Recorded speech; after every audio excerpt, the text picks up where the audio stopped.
And ball camera 1. Quick slant out. And another incomplete pass intended there to number 2, Jake Kenner. Yeah. If you're the Eagles, you have to get up on this defensive play and force the quarterback to make an error.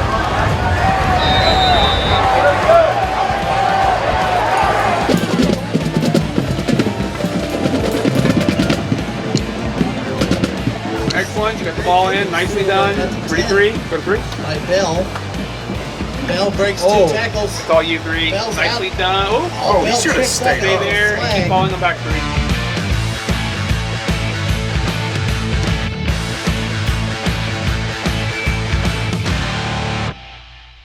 Hello and welcome to Mac Hummons Stadium in Oakwood, Ohio for tonight's MVCC Game of the Week for week number 2.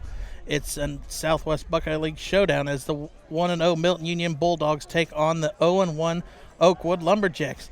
Jared Bergstrom and Jeff Allen bringing you tonight's game once again. Jeff, why don't you go ahead and introduce us to the coach across the sideline for Milton Union? Well, Jared, Brett Pierce is in his 15th season as the Bulldogs head coach, and he gathers 84-67 overall record, including last week's win. He was a 6-year assistant coach at West Carrollton, and the coach School's first playoff appearance. for school's first playoff appearance. And on the other sideline, you got the Oakwood Lumberjacks coach, Butch Snyder. This is his 5th season leading the Lumberjacks on Friday nights. He has an overall record of 14-27. And before Oakwood, he was the Beaver Creek assistant head coach from 2008 to 2013. Jeff, what does Milton Union have to do offensively first to keep their winning record going? Well, first key to the game, Jared, is keep the ground and pound attack going. Last week they had about 19 carries, gather about 250 yards almost, and that really dictated the flow of the game. And before the first half was over, it was definitely over. And so they definitely have to keep the ground and pound going and stay ahead in the chains. Do not put yourself in a strategical disadvantage at any point in the game, especially when it comes to offense. And then no negative plays. Yeah, Can't go backwards at all, and I think that's just a fundamental of football. Yeah, negative plays hurts a wing T offense like the Bulldogs are. And defensively, what do the Bulldogs have to do? Well, limit the big plays. So far, this Oakwood Lumberjack team hasn't given much potential for the big play, but it's always there, especially when it comes to Friday nights, Jared. And another thing they have to do is no dumb penalties.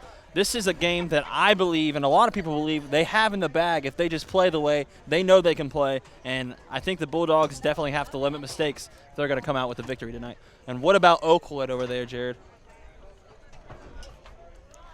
I mean, for Oakwood, it's simple. Offense, you got to keep them manageable third down opportunities. You can't, you're not going to get many opportunities to hold the ball. So, when you have them, you have to keep them third and short for the play calling. You take some risks early. Last week you lost the heartbreaker 14-10 on the road. This is your first game of the season at home. If you're not going to take it, you'd rather save them for early. And finally, fourth down doesn't mean punt all the time. I don't know how many times calling Oakwood games that I have seen they punt on 4th and inches and all that. And they have the linemen this year again to make fourth down and short plays distance. And defensively, for the Lumberjacks, you got to stop the run. Last week, A.J. Lavin had 9 carries for $186 and 4 touchdowns. That's unstoppable. So if the Lumberjacks want to try and stay in this game, they have to stop him. And there's other running backs that will come out of the backfield for sure tonight for the Bulldogs. Next, you got to watch out for the pass. Wing T offense does not throw it that much, but it's there. Last week I think the quarterback was 9 out of 13. So decent passing stats. It's not going to come out much, but when it does, it will happen. Defensively, you got to force turnovers. You got to try and give yourself a shorter field, your offense. Last week you had coughed it up 3 times, so you can't be leaving your defense back on the field all the time like that. And who is your player of the game to watch first for the Bulldogs, Jeff? Well, I think Milton Union had a very strong week on the ground, as you just said, with a couple different running backs, but really the name of the game is your quarterback. He's the initiator of the offense, the composer, and I think Nathan Brumbaugh is that for the Bulldogs. Last week had a very stellar week with 2 touchdowns. There wasn't many incompletions, and he had 130 passing yards, so I definitely think if he can balance out the talent of this team, it'll be very enticing to watch, Jared. And your player to watch for the Lumberjacks? I'm going to go with the old cowbell running back for Oakwood, Mason Talarczyk. He definitely had 10 carries last week, only 27 yards, but he is that ground and pound guy. He is the guy to get within the defense, get very physical, and just pave the way for big plays. So I'm definitely going with Larzik for the Lumberjacks. And what about you, Jared? Who are your impact players to watch? For the Bulldogs, I mean, offensively, it's got to be A.J. Lavin. I said 9 carries and 186 yards and 4 touchdowns. And then he had 3 receptions for 34 yards and 2 touchdowns. So he's definitely going to be all over the field tonight. Ridiculous. And for the Lumberjacks, they sent out 3 different quarterbacks last week to hike the ball. So I think whoever comes out and starts, I mean, they could be pulled throughout the game. So the quarterback's going to be the deciding player for this Lumberjacks team to see if they can try and maybe upset the Bulldogs of Milton Union. So who do you think is going to come out on top, Jeff? Through the first week, and we've seen both team stat sheets, I think we both have the same prediction. I'm going to go Milton Union, Jared. They blew out a pretty good Miami East team last week, 46-15, with Oakwood on the other side starting it off with a loss. So I'm definitely going to go with Milton Union. I don't know in what fashion quite. It depends on what Lumberjack we see comes out to play, Jared. What about you? You said it. I'm going to go ahead. I'm going to take the Bulldogs, too. I just think, I mean, they put up 46 points last week against a very strong Miami East team that consistently makes the playoffs. I mean, Oakwood did lose 14-10 last week, but that's a different team. That's Marymount Union, and this is Milton Union, or Marymount, and this is Milton Union. 2 totally different offenses. If Oakwood can keep it close early, I think maybe they could be in it a chance. But, I mean, if they let Milton Union just run off like they did last week, this one's going to be over before halftime. Well, Jared, the wind is blowing. We smell the burgers, and we hear the crowd. It's almost game time. Yeah, we're going to throw it over to the band for the national anthem, and we'll be back after that.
All right, welcome back here. We are just about ready for kickoff for Milton Union versus Oakwood for the second week of our MVCC Game of the Week of the 2019 season.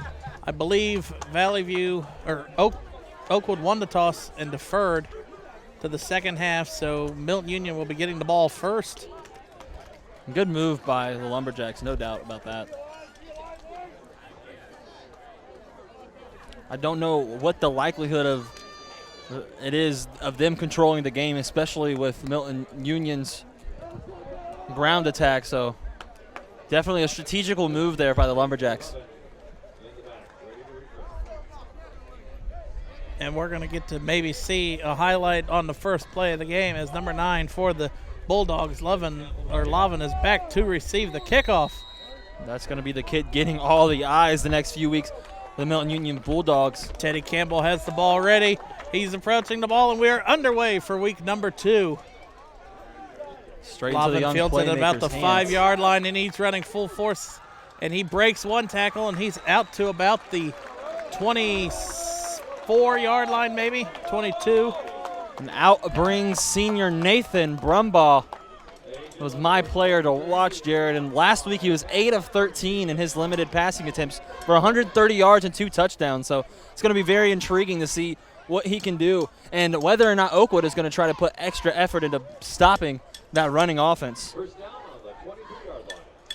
It'll be first down from the 23 for the Bulldogs. And seniors Cage Twaits and A.J. Lavin back there are just a nightmarish duo for opposing defenses.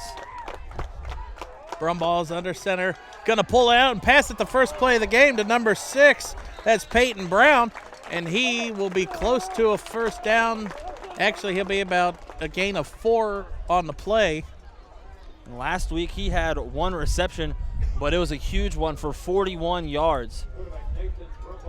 So getting Peyton Brown involved early, that's going to be a hopefully explosive player towards the future, number 6. Got 2 tight ends, 2 wide receivers in, 1 back in the backfield for Brumball. Brumball pitches it out to Lavin. Lavin has the edge. He cuts it across, has enough for the first down, and out to about the 37-yard line. And his first step, Jared, is lightning fast. He gets above the line of scrimmage in no time. I didn't even see a hole for him. He made his own hole and powered through for a big first down run for the Bulldogs on their opening drive. Well, a lot of questions in the past have been based around Oakwood's athleticism all around as a team, and so that'll definitely be tested tonight on the defensive side for them. Lavin comes in motion, fakes the handoff, and that actually went up the middle. And that goes to big Cage Twaits, so we're going to see a lot of him tonight, Jared. Lavin had 6 total touchdowns last week, but Twaits is the workhorse for this offense. Yeah, it seemed, just looking at stats, Twaits might be the one that gets the powers up the middle, and Lavin will be the one to go out. Correct me, that was actually Andrew Lambert, number 23. I thought it was number 22. Oh. Yeah, I think Twaits actually just checked in, so that was Lambert with the run for the Bulldogs, not Twaits. We're getting off to a great start. Andrew Lambert is a sophomore, by the way. He's a huge kid. Back to pass, throws it, it's complete. And they're going to call incomplete. That was intended to Lambert, but let's take a look at that replay. And maybe I thought he corralled it. And what a beautiful play design, Jared.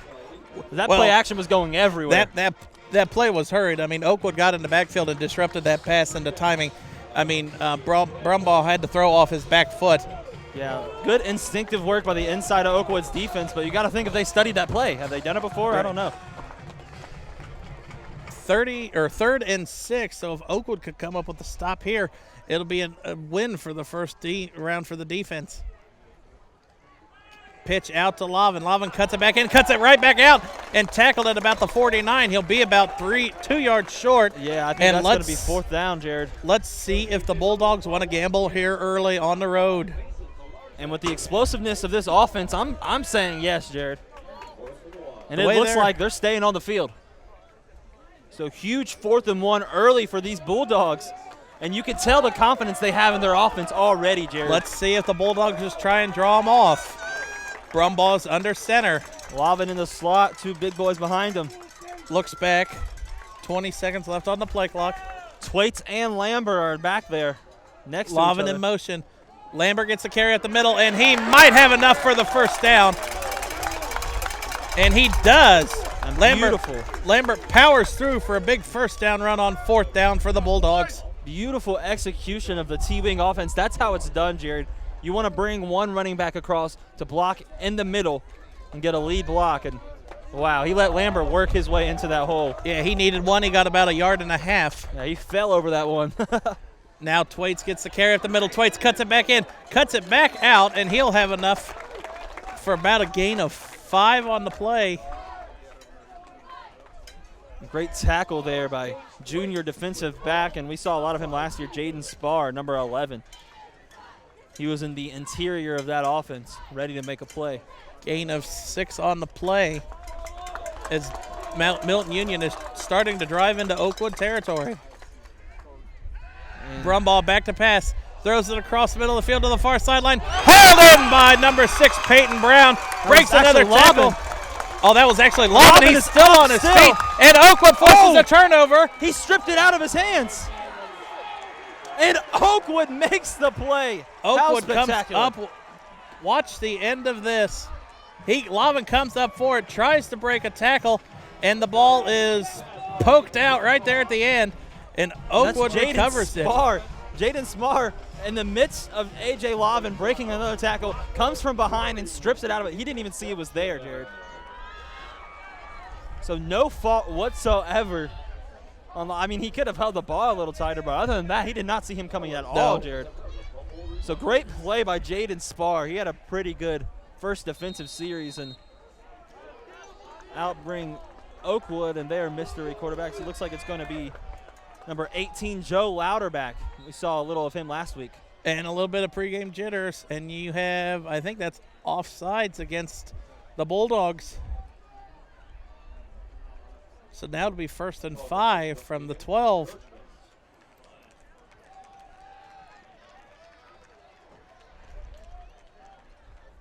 So huge change of momentum, Jared. Nothing that we expected early in this game at all.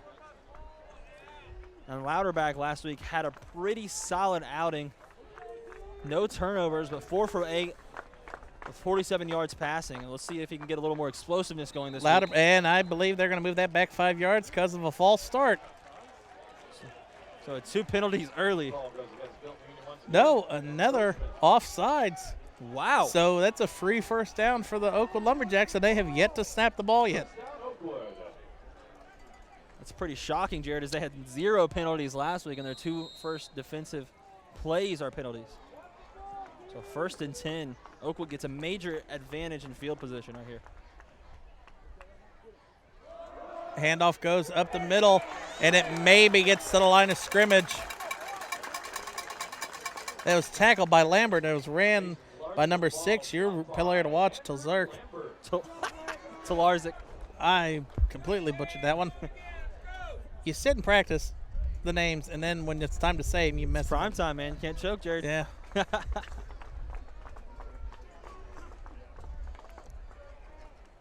Here we go. 4 receivers set for Oakwood. 1 running back in the backfield. Pitch is going to go out to Tolzeric, and he's hit in the backfield.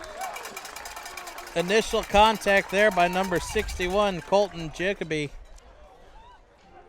And it'll be 3rd and about 8, so maybe he got back to the line of scrimmage. See on the replay here, direct pitch to the left, but Milton Union overriding that side with defensive players, and good read right there. Forces Oakwood to a 3rd and 8 situation. And Jared, they're not good in 3rd and longs. No, 3rd and long here. Have to see what they'll do. And they're going to keep their same spacing out on the field now. Back to passes Louderback, going deep along the far sideline, and it is almost hauled in. In and out of the hands of number 11, Jaden Spar. And the young playmaker just misses it. But how about the coverage on the outside by A.J. Lavin, doing it on both sides of the excellent coverage, field. And now he's going to stay back here and return the punt. And last year, Jared, he was a very impressive defensive back, gathering 6 picks and a pick 6. And on offense, he was a receiver too, so we'll see what he can do today. The young playmaker is definitely enticing us with what he could potentially do. Punt is end over end. Lavin fields it at about the 43. Makes one move in, he's into Oakwood territory. Almost broke another one, but he was tackled there by number 18, Joe Louderback. And I guarantee you, Jared, that ball security is in the back of his mind now, moving forward to the rest of the day.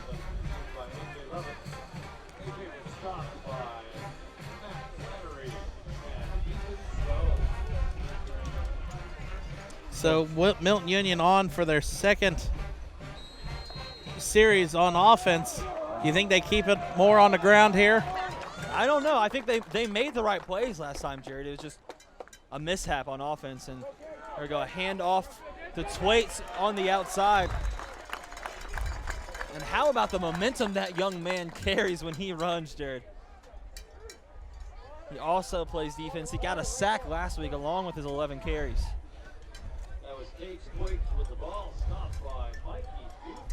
Just incredible footwork and incredible momentum for someone. And you see, I mean, especially there, I mean, we see it. It looks like he is the more workhorse. Carries more up the middle go for him.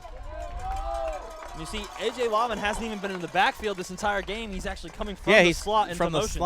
slot. Or back to pass. That is hauled in by number 17, Luke Barnes. Good leg tackle there. That's not even a two-step drop.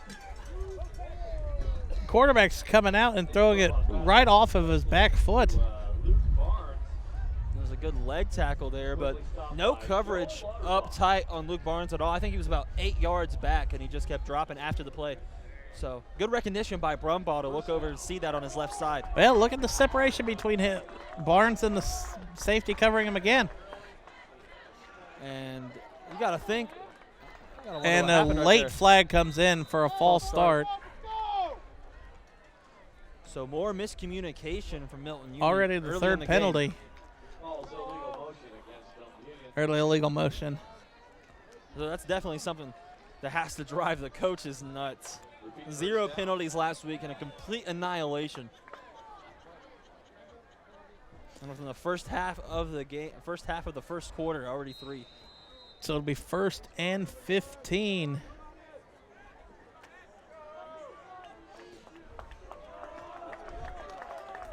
Brumbaugh under center. Lavin comes in motion. Lambert gets the carry to the left. Lambert cuts it across. He's back to the original line of scrimmage and actually might be closer to about 5 yards to go. And you notice how they're bringing Lavin across the formation before the plays. And after this big week, you guarantee the Lumberjacks are looking at that guy and saying, we need to stop him. So I think it's good utilization by this Milton Union offense. Gain of 12 on that play for Lambert, so it'll be 2nd and 3. Lambert behind the quarterback again. Brumbaugh back to pass, throws a slant across the middle of the field to Lavin. Lavin cuts it back out. Lavin, 10-5, touchdown. It's actually Peyton Brown with the touchdown, not Lavin. A 26-yard strike right across the middle of the field. Beautiful slant. You see Lavin goes on the flat, draws the attention, and there's a beautiful lane for Peyton Brown right down the middle of the field. Yep, 2 broken tackles, and Brown walks in for 6 from the 10-yard line out. An awesome timing for Nathan Brumbaugh, the Milton Union quarterback. And here we go with an interesting They're going to go for 2. This is incredible, Jared. Brumbaugh rolling to the right, stops, comes back across to the left. And he keeps on going. A block in the back, throws it in the middle, jump pass, and it's picked off. intercepted. But that is something that I have not seen in a while, Jared. I have not seen that since Oregon was a big national contender. They did that all the time. And a very entertaining, interesting 2-point conversion, but did not work in execution. And at some point, that just becomes a good old-fashioned game of jackpot, Jared. Throw it up and see which one can catch it. But nonetheless, you have the first touchdown of the game from the Bulldogs. And although Oakwood got that very clutch play, no potential signs for their offense to do anything huge. But we'll see how this game progresses.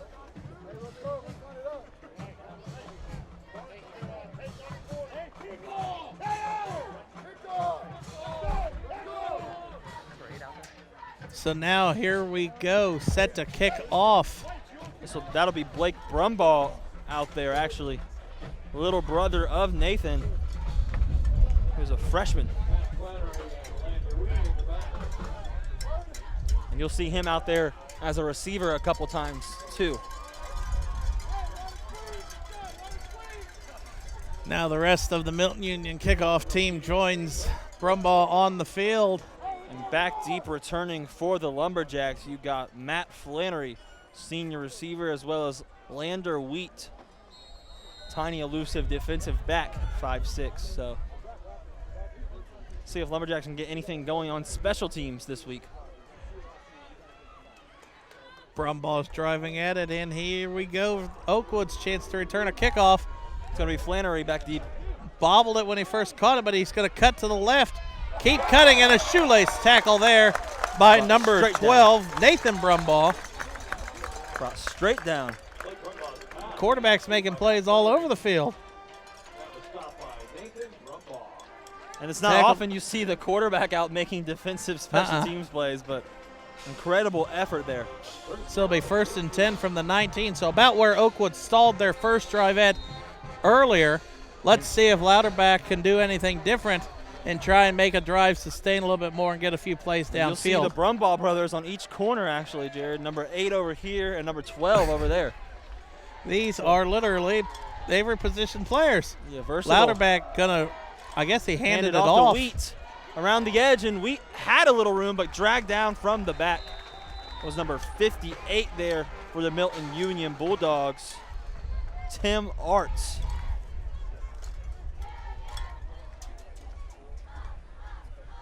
Here you see on the replay, be a sweep around the edge of, and Wheat almost gets free. But that was actually Cage Twaits bringing him down by the back. But the holding negates that big run by Wheat, and it'll back them up 10, so it'll be 1st and 20. So just when they had thought they had positive yards, Jared. 1st and 18. Wow. Ladder back. Oh, that's actually Palacco Palacco again. They already switched quarterbacks on us already, Jared. From one play. So Palacco will pull it out, and he'll just step back to drop, and he was got to get rid of it. And let's see if the refs throw an intentional grounding on that. I don't think he was out of the box yet, He was Jared. not out of the tackle box. The only thing is if it made it past the line of scrimmage, but that would have to been the 10. Yeah, I definitely think in a high school game that could have been intentional grounding easy. But nonetheless, good penetration by the defensive line. Well, of hold Milton on. Union. Now the refs are going to huddle up. This one will be interesting. I mean, it'll be a late call if you do. Yeah, it'd be a controversial call for sure. But you know both sidelines are talking about it. Yeah. I mean, Milton Union sideline is calling for the safety. Maybe if we can get a replay and see if he got past the line of scrimmage while the refs are still huddled talking about it.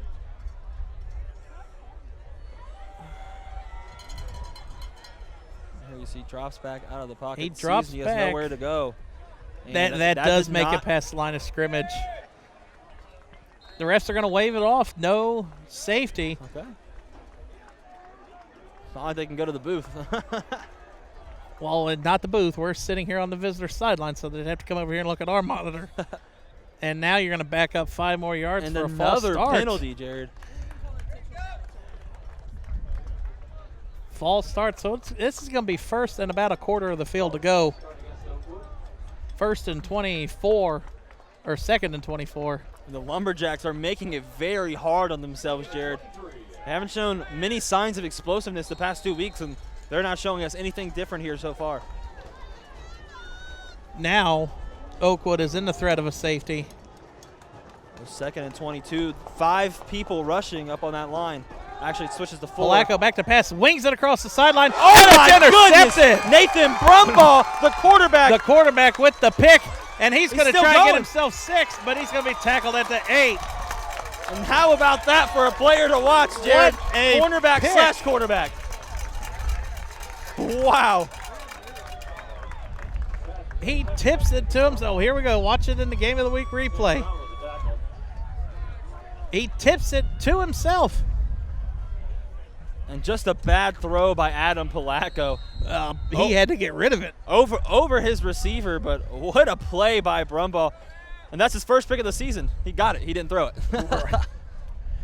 So now 1st and 9 from the 9, 1st and goal. And this ought to be nothing for a Milton Union Bulldogs offense that knows how to pound the ball. Lavin gets it on the motion. Lavin cuts it back out. Good 10. stiff arm. Stiff arm Oh. tries to cut it back, but slips. So maybe a gain of 1 on the play. That was AJ Levin with the ball. Stopped by Oakwood's field getting a tackle for him. And loses his cleat. I think Lavin will come off for this play. Yeah, checks in Blake Brumbaugh checks in. He's going to go to the far sideline. And it looks like you're going to have In Lambert place. in the backfield.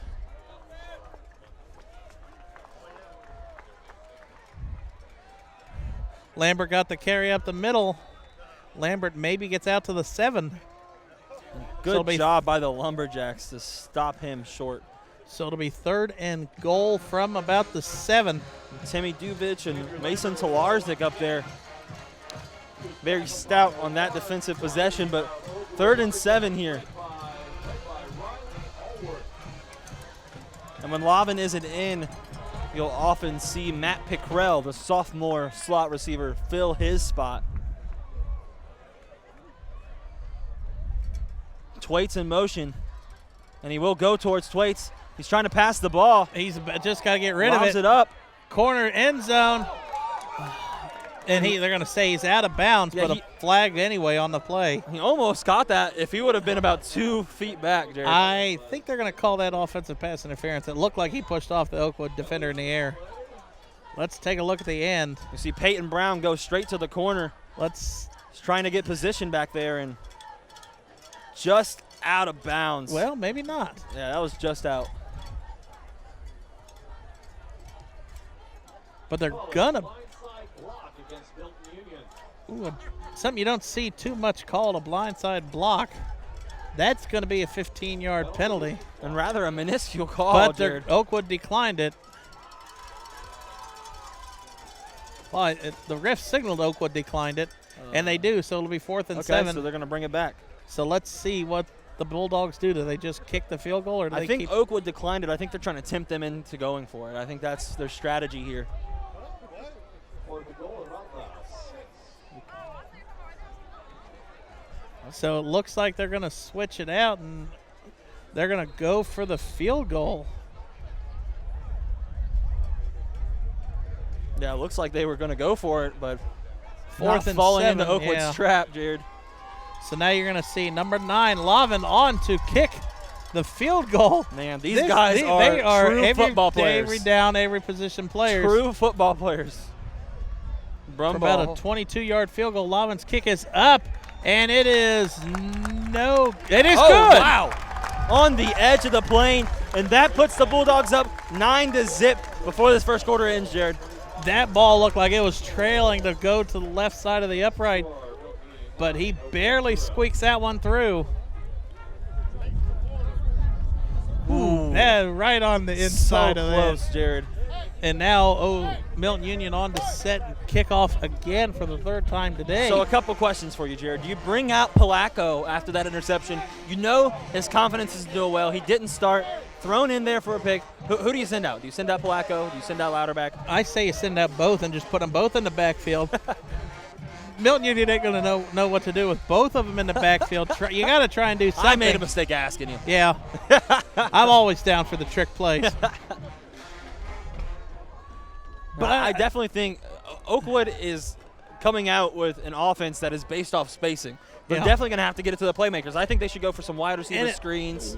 It's kind of the same as last week. The first drive, the offensive line protect Louderback a whole lot better than what the offensive line is doing for Palaco on the thing or on the field.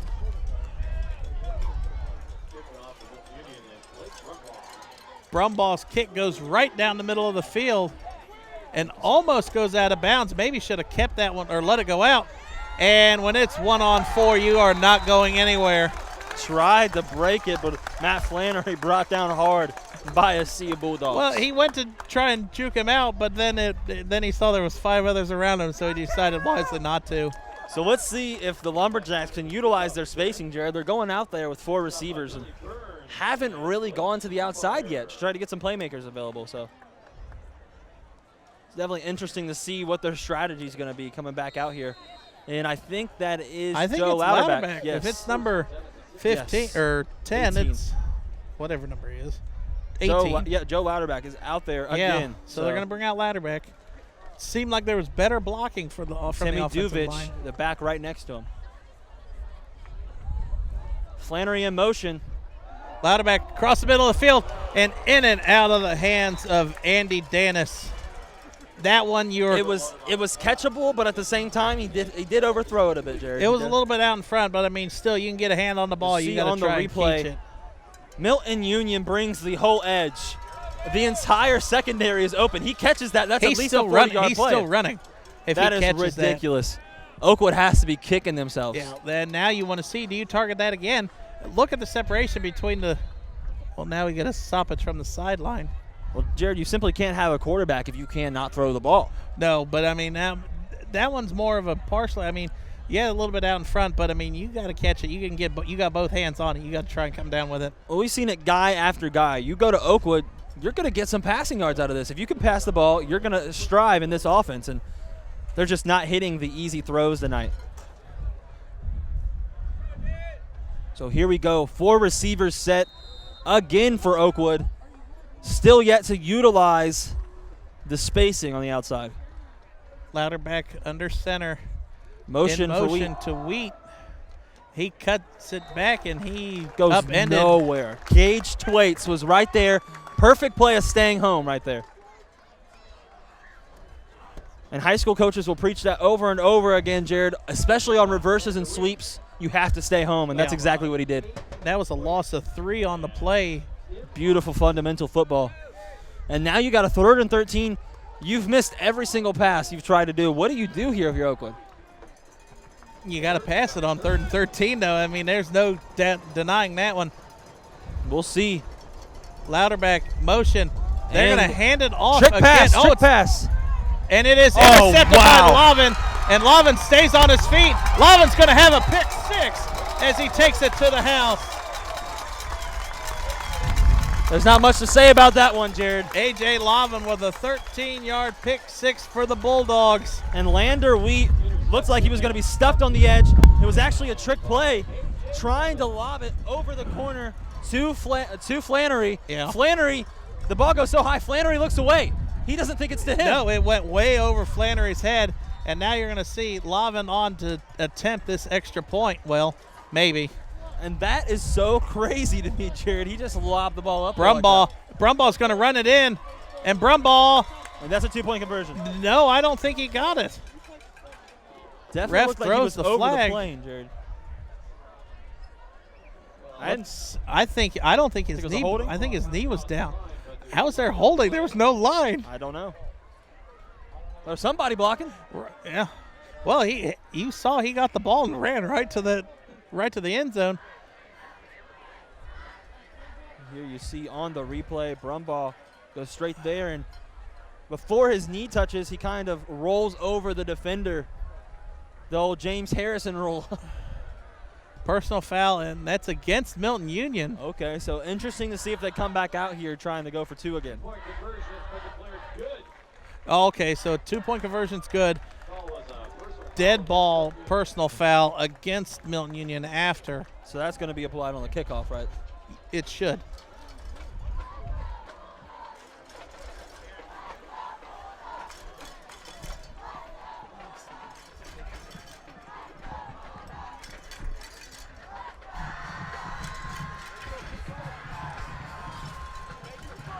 So Milton Union gets the successful 2-point conversion, so the 15-yard penalty will be added on to the kickoff. And I think Oakwood has the choice here if they want to take it, if they want to have it added to the end. And Oakwood's going to make Milton Union kick it from 15 yards back. So Oakwood should get decent starting field position unless Brumbaugh has a heck of a leg that we don't know about yet. Jared, this is not a great start for Oakwood at all. They have looked disoriented in almost every asset of the game. And really, it all starts at the quarterback position. If you can't find your one person to lead the team down the field, it's going to be a long night. And we're still in the first quarter. And I don't think they've completed any passes, Jared. Last week they were 50% between both of their quarterbacks. And this week you have 2 picks already and a bunch of open plays just sitting there, never fully executed. So Oakwood's offense has to be kicking itself right now. Oakwood has got to do something. They got to do something before halftime. So Snyder needs to dig deep down in his playbook and figure out something to do. Already down 17-0 and still 2 minutes left in the first quarter. Brumbaugh's kick fielded at about the 30. Flattery comes back up, cuts it back across field, and he's out to about the 47. So the best starting field position for the Lumberjacks. But can they utilize this starting field position and do something with it? The real question is, what's the over-under that Lavin's first touchdown came from defense? I don't think Vegas had those odds. I don't think Lavin was really expecting to get a pick in that situation. It was basically a punt return, Jared, Yeah. with 2 people in front of him. It was a way overthrown ball. And the thing about it is the receiver didn't go try to jump ball it. He looked away as if it wasn't for him. It went way over his head. That's why. And so here you go. Adam Pelasco and Joe Louderback are officially exchanging possessions. Palaco's going to run, and he is hit hard by the Bulldog line, and he might get a gain of 1. Might have actually lost 1, actually. And Milton Union penetrating the offensive line from every angle, as you see here. They just didn't get the blocks they needed to get at all. It's like the Bulldogs know the snap count before the Lumberjacks line knows it. Yeah, just all around poor execution so far from the Lumberjacks offense. Here you go, nobody in the backfield but Pelasco. He's going to roll to the right, and he has got to get rid of it, gets rid of it, throws it right at the lineman. Milton Union wanting a flag. Incomplete pass is what it's called on the field.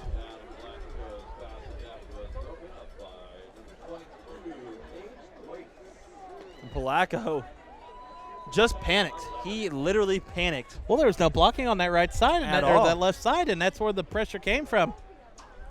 You got to wonder what Oakwood is going to do.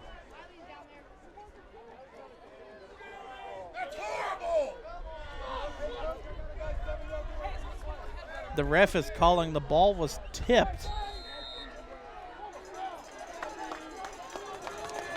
So 3rd and 11 from the 45. Trips at the bottom of your screen. Palaco back to pass, throws it right in the middle of the field, and it is incomplete. Intended to Talzeric, and he had the beat. These throws are just They're horrendous. poor. Wow. I mean, he had the read, he had the beat. Just, you got to throw it a little bit lower.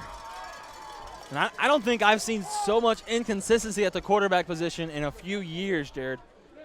Have you not seen a Cleveland Brown game recently? Well, last year.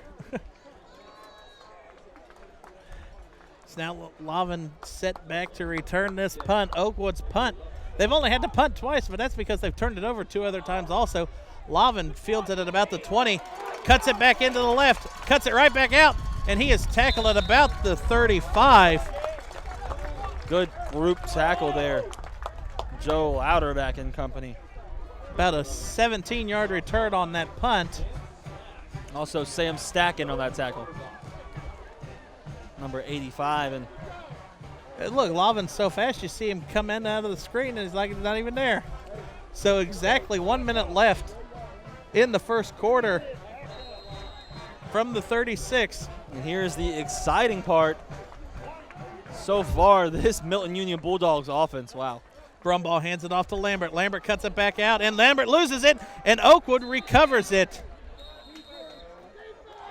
And that's another fumble for the Bulldogs, and you got to wonder Oakwood. how that happens. And look, the little kid, What a great Talzeric tackle. comes up with it.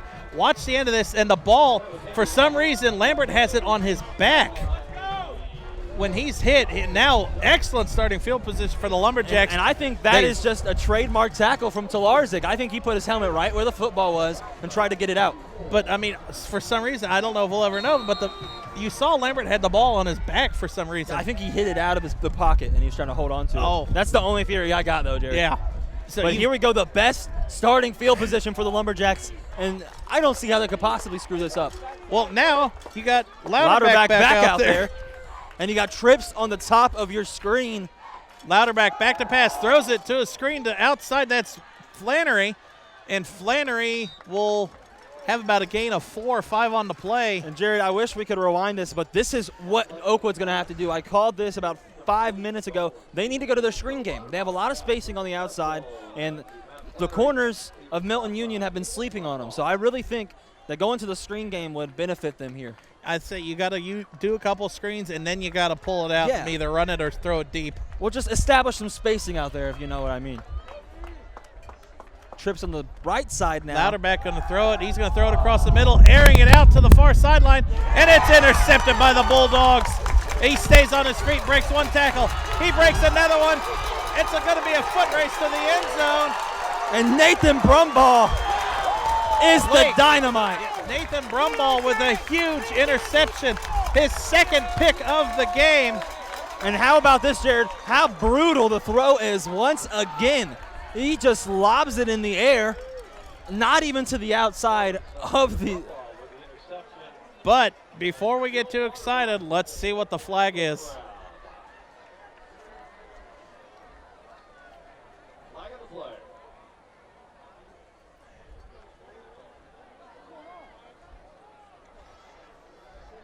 Let's take another look at that replay from the very beginning and see if we could see.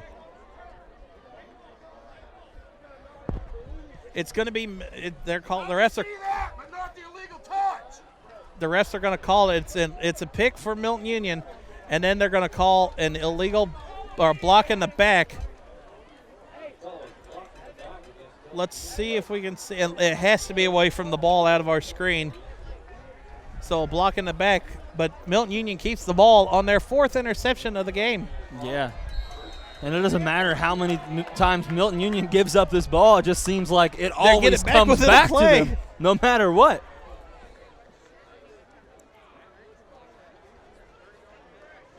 So here we go. Brumball, after his second pick of the game, will come back and lead this team's offense. And this guy is just player of the game so far. Wow.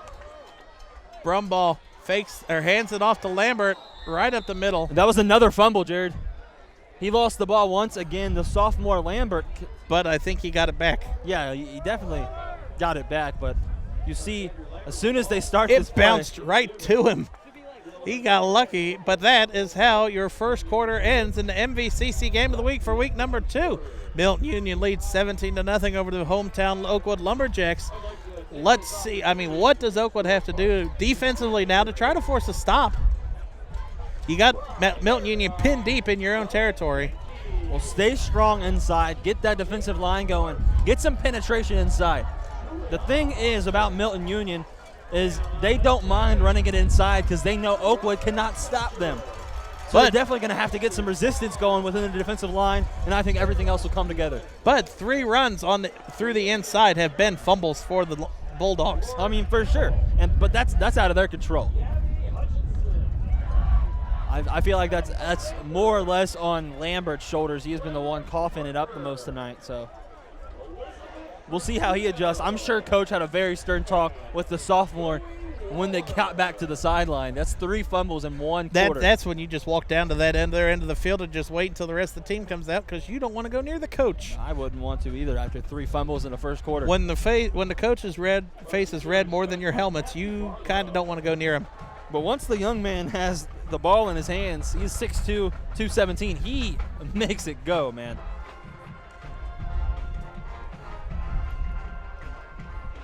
So getting here ready to start the second quarter. Milton Union 2nd and 12 from the 20. Oakwood simply just has to execute on offense. I don't know if you're going to ask me what they need to do. Just make completions. Well, I'm going to say their defense is probably going to have to get a score to get back into this. Oh, right up the middle. Brumball going to take it right up the middle. Spin move, stays in bounds, gets the first down, knocked out of bounds at about the 40. And a misread by number 10, Timmy Duvich. If you watch that last play, you see him shoot straight up the middle on this play, and he is just lost. He went all out for the sack. Yeah, I think he thought that it was going to be a keeper up the middle or he was going to be able to do it. But he timed the snap count pretty accurately, but just could not get to Brumball quick enough. He had all of his momentum going one way, and Brumball cut it. Brumball hands off to Twaits. Twaits has a first down deep in the run. He breaks another tackle. Shoelace tackle at about the 30-yard line. What a phenomenal run by the young man. Did not stop moving his feet once. You see on the replay, he gets outside, and Jared, he decided no one was going to stop him. No, breaks one tackle there and he shoelace tackle there at the end by Andy Dennis. And I don't think, if he didn't get grabbed by the shoe, I don't think he was going down, Jared. Tremendous momentum by number 22, and we saw that a couple times last week. Brumball, handoff to Twaits again. Twaits cuts it back, cuts it right back to the outside, still going. I mean, did you see, as soon as he got the ball, he just stopped and let that hole develop, and then he cut it right back to the outside. And that's the second time, Jared, that Mason Telerzik, after a big play, has gotten fired up with the other team, and I think that may be a potential issue going towards the rest of this game. I feel like they're battling for the ball, and after he gets up, Twait says something, and Telerzik kind of gives him a shove, so we'll see how his attitude progresses throughout the game. Brumbaugh under center. He's going to hand it off. No, he's going to pull it back. Throws a bullet to the middle of the field, and is hauled in by Lavin. And Lavin gets another touchdown of the game. And wow, Jared, these kids are precise. They are talented. Milton Union is going to be an issue for the Southwestern Buckeye League this year. Brumbaugh throws a dart right at the goal line to Lavin, and he just makes. The crazy part about it, Jared, is Lavin was doing a wheel route, so he was running at the outside. As soon as Brumbaugh passes that, he gets in the inside real quick and gets position on that defensive back, Matt Flannery. Now you're going to say Luke Barnes out here to attempt the extra point. And just great football IQ from Milton Union. Wow. He had that wheel route all the way around. Didn't stick with the outside as soon as Brumbaugh passed it, though. Got inside of the cornerback. Barnes kicks a knuckleball through the uprights.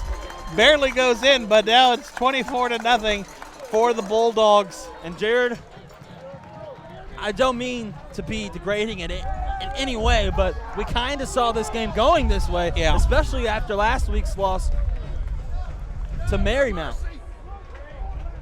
I figured, Oakwood, they played hard against Marymount, lost 14-10 last week, but Oakwood is just not executing when they need to on offense, and that is killing them right now. And absolutely killing them. Just plays left. It's like a four-seam fastball thrown right down the middle. You're going to think about that all night. They've had 4 of them, Jared. 4 plays that could have been huge, but just incompleted the pass. That's simply unacceptable in high school football.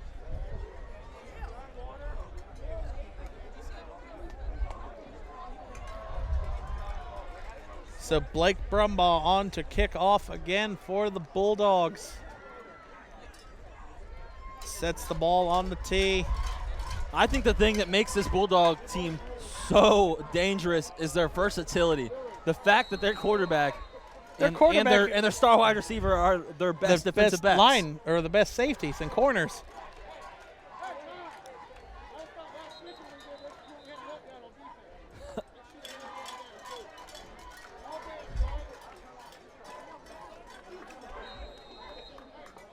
Brumbaugh on to kick off again. Fielded at about the 15-yard line. Decent return to the outside. Cuts it back in. Spar out across the 45, out to about the 46. So finally a little spark for Oakwood. Spark from Spar.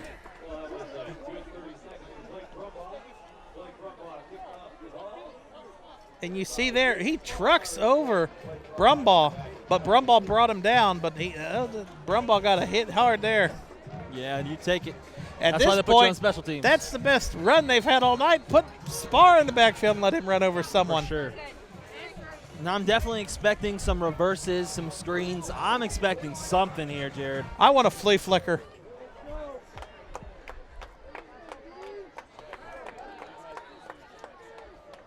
Nobody in the backfield but Louderback. Louderback hands it off. Ooh, almost Battle got loss the of 3. The Matt Flannery. He's had a couple carries tonight, and they just all go bad.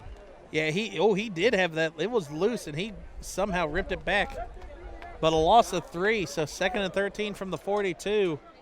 And Oakwood, just like muscle memory, is moving backwards once they get the ball.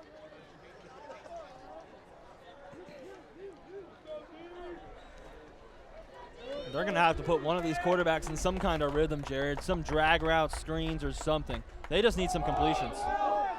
Almost in and out of the hands of number 5, Jack Cannon, and in and out of the hands of Peyton Barn. Wow, Jared. I've never seen so many throws be consistently on. And you see Cage Twaits right in the face of the quarterback. Yeah, he tied that. It's extremely difficult to throw in the face of pressure, but you got to get it done at some point. You have to get used to that. So 3rd and 13, 3rd and long coming up for the Lumberjacks. And a lot of these woes on the passing game can fall on the offensive line's shoulders.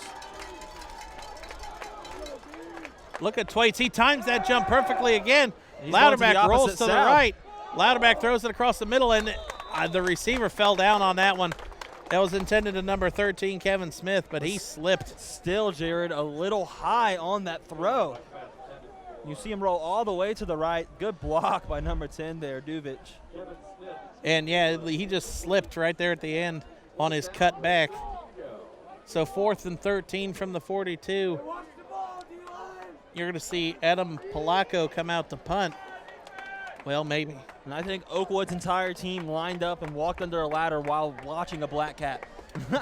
And broke a mirror. This is incredible, Jared. I've never seen so many Polacco mishaps in the first half. punts the ball away, end over end, sends Lavin back a little bit. Lavin corrals it, cuts it back in.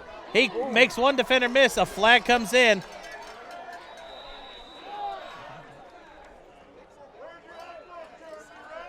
And I think that's I'm going to be a going block to in the call back. either a block in the black or a blindside block. It depends on which one they want to call. I don't think he really hit him hard enough for it to be called. Block in the back. Well, I don't think it matters on how hard you hit him. If you just come up and blindside, hit somebody blindside broad, I think they're going to call it. But they called it a block in in the 7th grade. They didn't call nothing. Do what?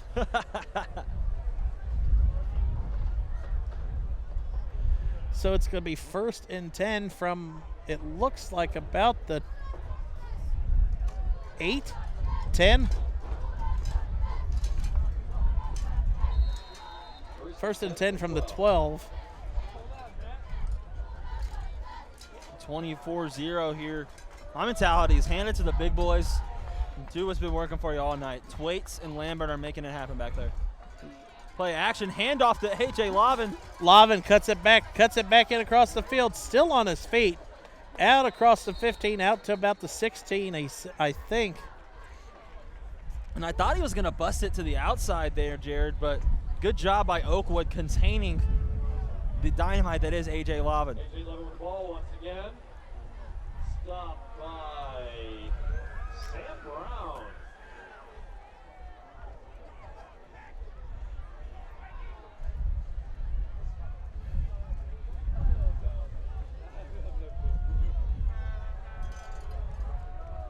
Brumbaugh under center here. Hand off to Twaits to the right. And that is one of the best plays by the Lumberjacks defensively. Yeah, great team play, but great penetration in particular by number 64, Riley Allward, senior defensive lineman. So it'll be 3rd and 6 from the 16. And it looks like you're going to have Lavin. Oh, no, that's Brumbaugh coming out to line up, the younger brother. I do have Lavin in the slot right next to him. Brumbaugh back to pass. Brumbaugh throwing, going backwards, completes it out to Lambert. Lambert spin move, dragging a couple people, and he's going to actually lose about 2 yards on the play. I feel like that's better than what could have happened. About a loss of 2 on the play. So this is a heads up. I mean, Oakwood, 7.5 minutes left about when they probably will get the ball back. You have got to do something here. You'll have decent starting field position again. Yeah, if they miss one more easy pass, then I don't know. Booming kick, low kick, fielded by Spar. That's Spar, and he slips right at the 38. Almost cut back, but the field got him once again. The turf monster. So, I mean, decent starting field position again, so you've got to capitalize this if you're the Lumberjacks.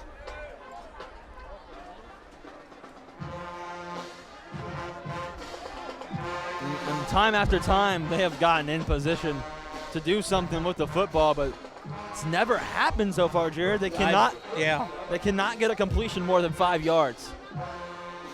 I mean, at one point, does this become so frustrating that it starts causing inner team problems. Oh, yeah, there's no doubt that a lot of turmoil is going to be blamed on the quarterback, I think, at this point.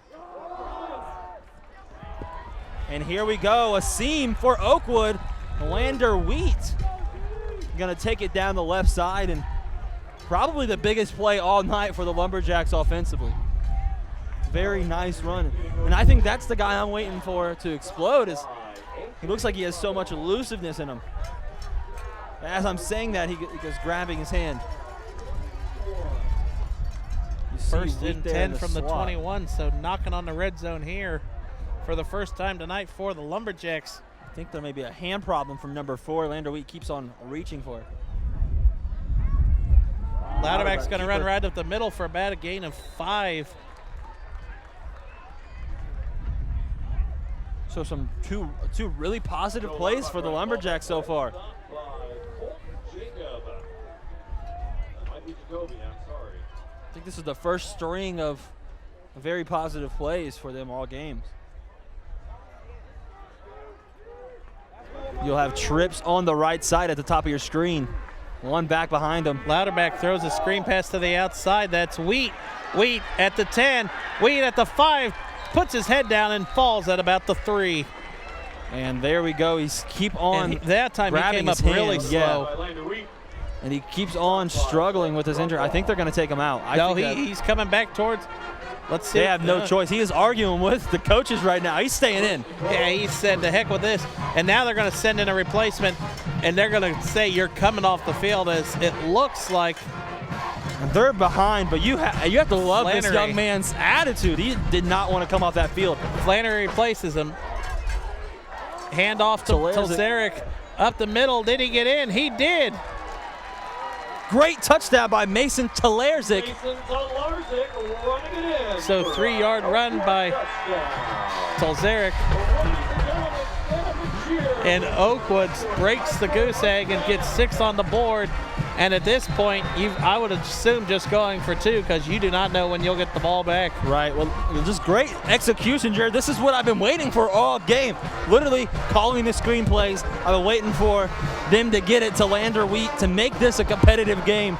And they finally used the dynamic young man and then shoved it in with Talerzik. Oh, beautiful. Polacco's going to keep it. Polacco helicopters his way in, and now it's just a 2-score game, 24-8 with 5:54 left. And great execution on the bootleg, Jared. That's exactly what you want to do.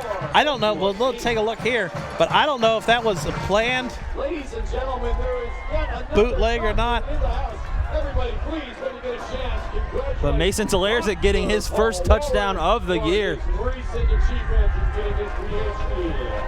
So finally some positivity for the Lumberjacks. And they're going to take this while they can get it. Yeah. Let's see how the defense performs. Now that you got to score offensively, maybe the defense steps up a little bit. And if you get a stop here, Jared, it is huge. Oakwood has the ball coming out of the half. Yeah. And they did that for a reason. Maybe if Oakwood can score again. If Oakwood scores again, this changes the complete script of the game. So far, this has been a domination. Last drive was an anomaly, but let's see if they can keep it going.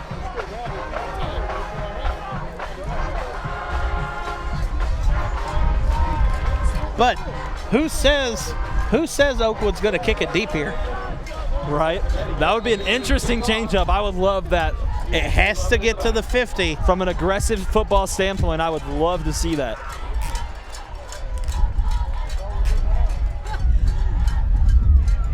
And they do kick it deep. Lavin fields it down around the 5. Lavin out to across the 20. Makes another man miss at the 20, and he's out at about the 23.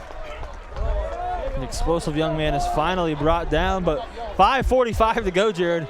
We've both seen they could score 2 touchdowns in this amount of time. Milton Union can definitely stretch the field and go long. But I like that Oakwood is starting to fight back into this game. It makes it a lot more unpredictable, Jared.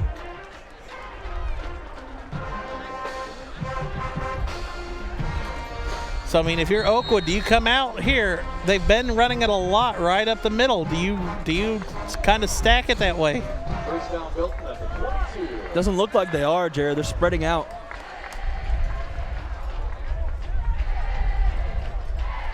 And a pitch to Thwaites. Pitch out to Thwaites. Thwaites first down and some more. Out across the 35, out to about the 37. That's 6'4", 170. And his footwork, he's just so hard to bring down. Tackled there by Spar.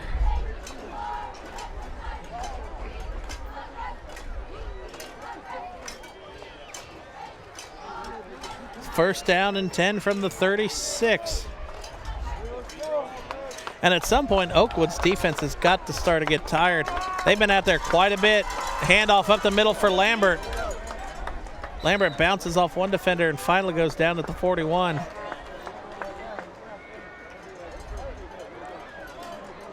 So here we go. This is exactly what I expected. Expected them to run it out. Gradual mid to big runs and try to get down there in the red zone by the time the clock says 30. 2nd and 5 from the 41.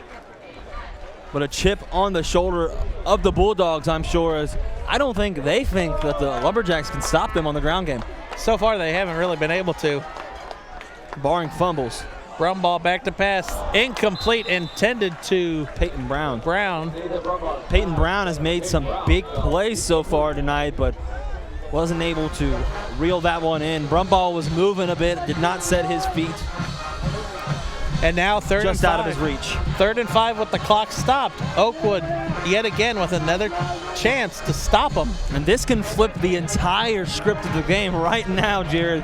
If Oakwood could somehow get a stop and mount together a drive, a scoring drive, and get the ball back. You know there's some great football minds over there on that sideline, and they're going crazy at the opportunity right now. Brumball back to pass. Brumball airing it out to the far sideline. Incomplete, but a flag. And that's just poor execution by Jordan Spar. Not thinking. He was not thinking. Pass was way out of the way. Yeah, Jaden Spar could have let that one go, and there wouldn't have been another problem with that. So you see 6 guys rush, and wow, that is just a 5-foot. That passes off by 5 feet, and he still tackles. And he comes in from 5 yards out and drills him in the back. But hey, you know, sometimes that can be the impact of an explosive receiver. You do not want him to get the ball that bad. No, but I guarantee Spar is going to have some words on the sideline with his coach. Oh, yeah. I expect for the halftime talk for Oakwood to be very passionate. Brumbar looks over to the sideline. And the wing tee with one receiver out wide, Peyton Brown.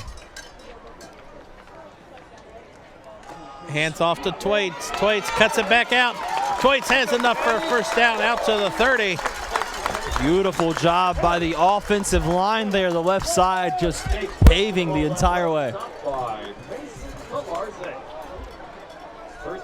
To Larzik with the tackle there for the Lumberjacks.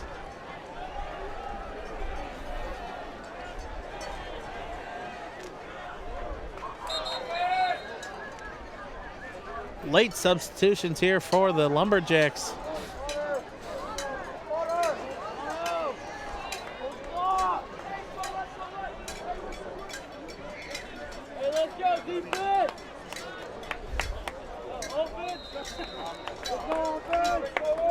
Thwaites on the edge, coming in motion. Thwaites takes gets the hand off again. Thwaites cuts it back out. Out across the 20, maybe down at around the 22. I like how they're kind of switching it out. Thwaites is taking the majority of explosive carries tonight. He has been making it happen.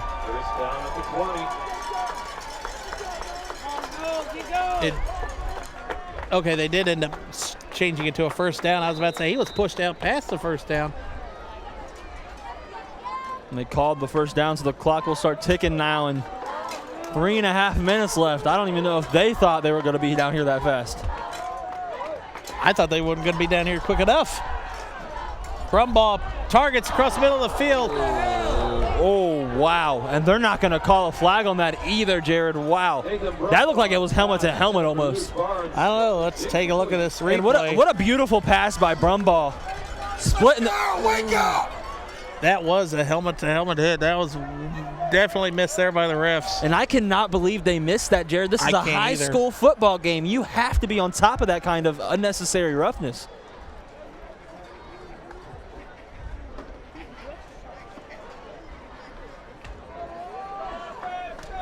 2nd and 10 from the 20. I feel bad for that young man's parents. Let's start feeling bad for the refs. They're getting an earful from this sideline. Brumbaugh keeps it.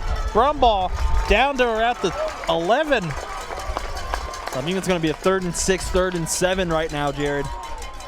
Definitely shown 3rd and 4, actually. He gained 6 on that keeper. What? That was a hard-fought 6. And Rocco Fiore. 3rd and 4 at the 13. 3rd and 4 from the 13. 3:13 left in the first half. Milton Union knocking on the door for some more points. Oakwood a chance to Lined stop up in them here. the gun, Jared. And keep her up Brumbaugh's the gonna middle. run right up the middle. Brumbaugh's going to run right up the middle, almost for a touchdown, down at about the 2. And if that's a touchdown, Jared, I would have gave it to Andrew Lambert. The lead block up the middle was absolutely flawless. Oakwood did not see anything coming. And you see 23 get in the seam and just blow up that middle linebacker. Great play by the sophomore Andrew Lambert. They had that one rehearsed down to the T.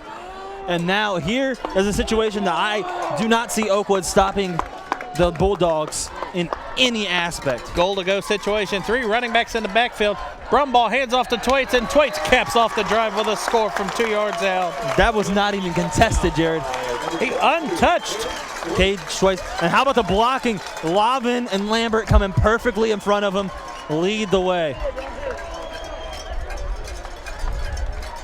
And perfect execution there on almost the entire drive, except for the pass interference call. But the Bulldogs earned that one. So that'll leave 2 minutes for the Lumberjacks to score. I remember last time, Jared, with good field position, they scored in about 2. So, fake extra point. Brumbaugh to the right in the back of the end zone, but it is Intercepted. picked off. So another turnover, or not turnover on downs, but another incompletion. Yeah, another interception on the 2-point conversion, actually. He's had 2 of them tonight. They don't actually count as interceptions, but I'm sure the defense is going to count them. Technically just a stop of the conversion. But here we go. Oakwood will get the ball back. It'll be interesting to see if Lander Wheat, number 4, is going to come back out on the field after he was taken out last series. But he made things happen, Jared. He is the return man as well, and I think he brings the team alive. You see him over there on the right shaking his hand a little bit, talking to the coaches.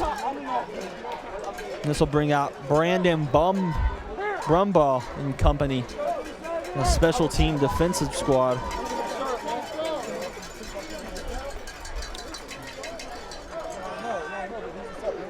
Wheat will not be out there this time, Jared, returning. It'll be Flannery and Spar back. So it'll be interesting to see if they're gonna wait till halftime. Yeah, because I think they definitely need this guy. He made things happen. Kicks off from Brumbaugh. Squib right up the middle. Live ball, but Oakwood fell on it. Good strategy. Not even giving them the option of a big return. Playing very safe now. And I feel like the Bulldogs still have a lot of confidence, but a little less than before last drive, because Oakwood definitely showed that they have some big playability. But without Weed on the field, I don't know. Well, he's out there. He's out there now, Jared. And he is in the slot. You'll see him at the bottom of your screen. Let's see if I'd like to see them try and throw something to him. Well, he's going to come in motion. Wheat in motion. Gets the carry. He gets Wheat keeps on the ground, cuts and it back here out. we go. The First down. The young man is and flying. More. Wheat across the 50 into Bulldog territory. And we were just discussing him, Jared. He definitely is the X factor from here on out. That I think Oakwood has finally realized his dynamic playmaking ability, and I think he is going to be on the field a lot now for the Gain of Lumberjacks. about 30 on the play. And you got to wonder why they weren't utilizing this kid earlier. 4 receivers set. Louderback drops back.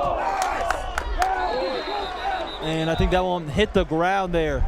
It did. It was intended to number 85, Sam Stack. But the offensive line giving minimal protection to Louderback here. He's having to release the ball very I didn't quickly. even see Stack standing there. I thought he was throwing it to Wheat, and Wheat had already overran the route. 2nd and 5. Wheat again with the screen. Wheat is stepped out. Just stepped out. So they're gonna give number 4 a lot of opportunities tonight, it looks like, after he showed his worth. Let's go, G! Let's go, G! Let's go, G! You can't see where he stepped out on the sideline on this.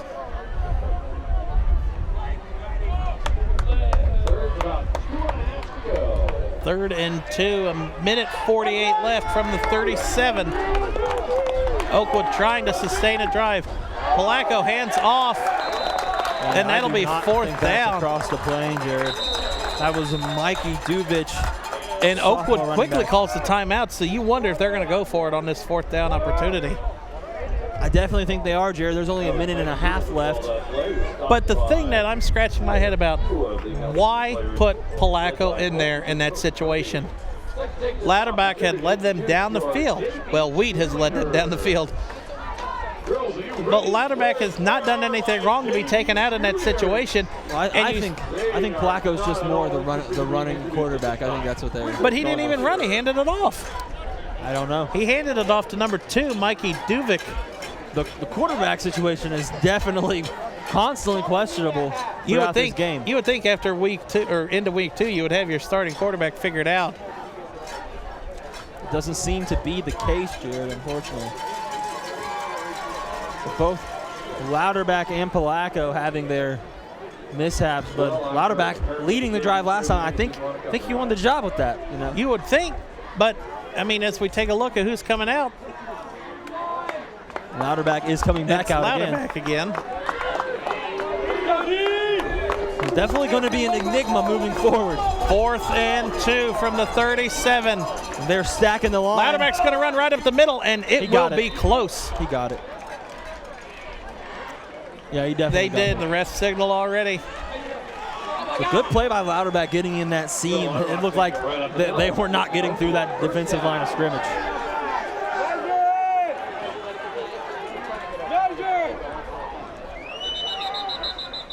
And the refs stopped play.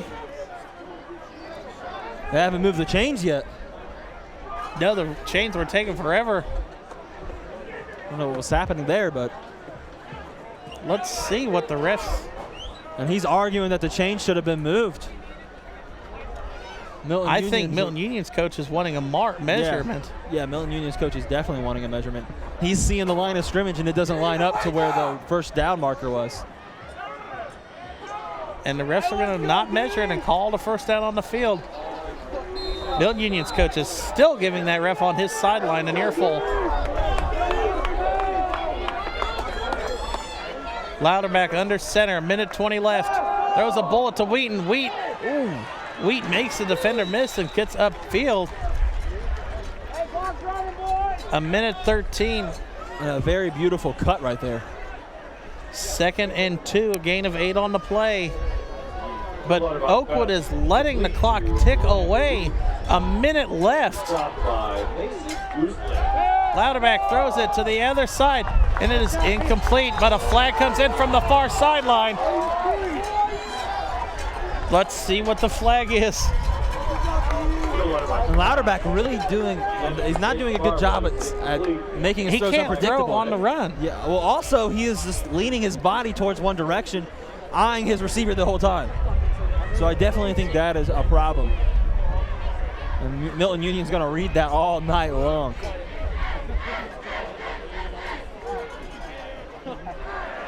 Pass interference against Milton Union, so that'll move it up more. Call is pass interference against Milton Union. Maybe that's what they were hoping for, Jared.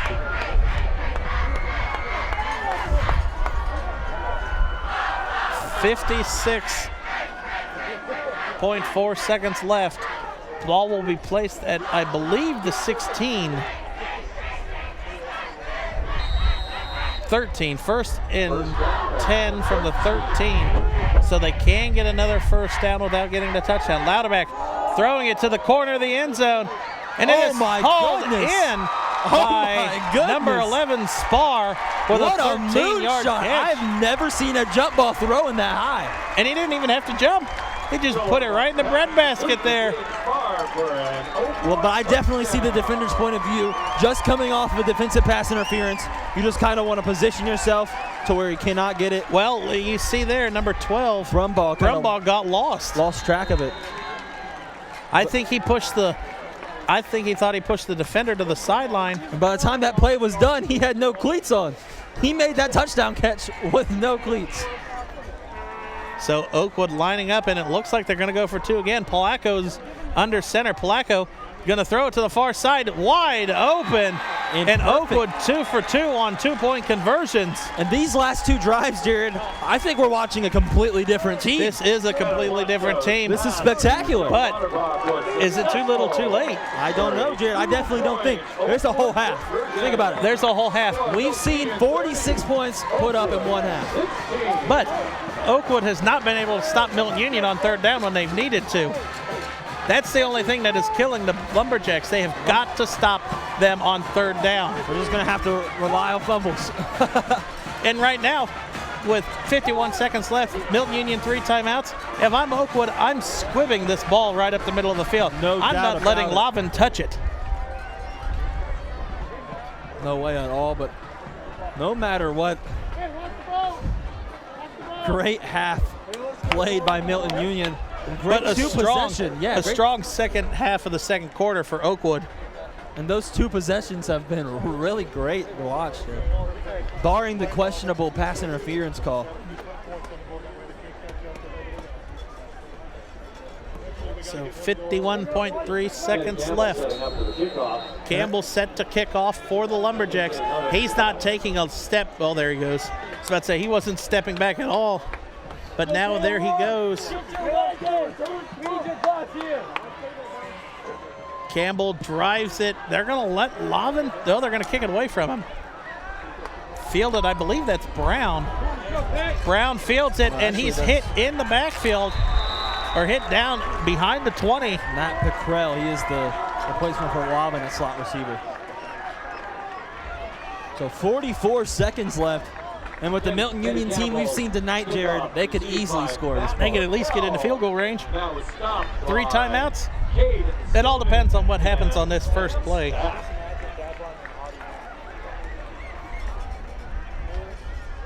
The reliable Nathan Brumball will bring this team out again for perhaps the last possession before this exciting half.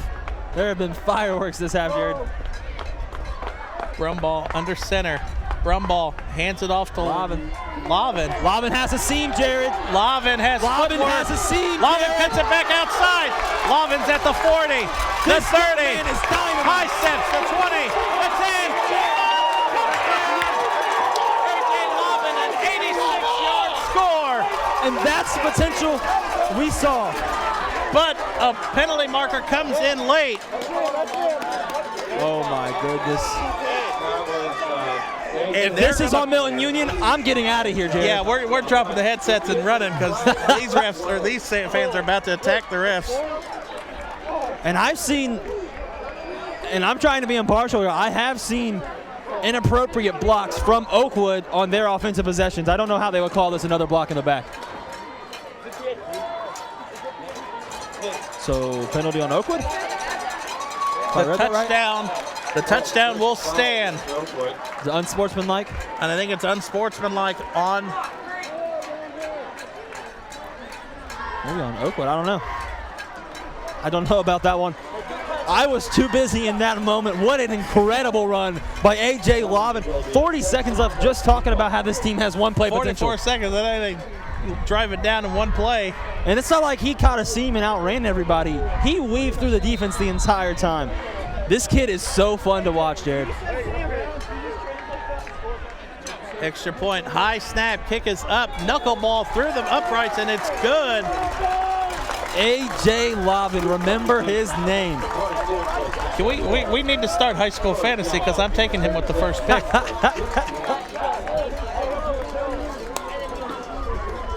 An 86-yard touchdown run.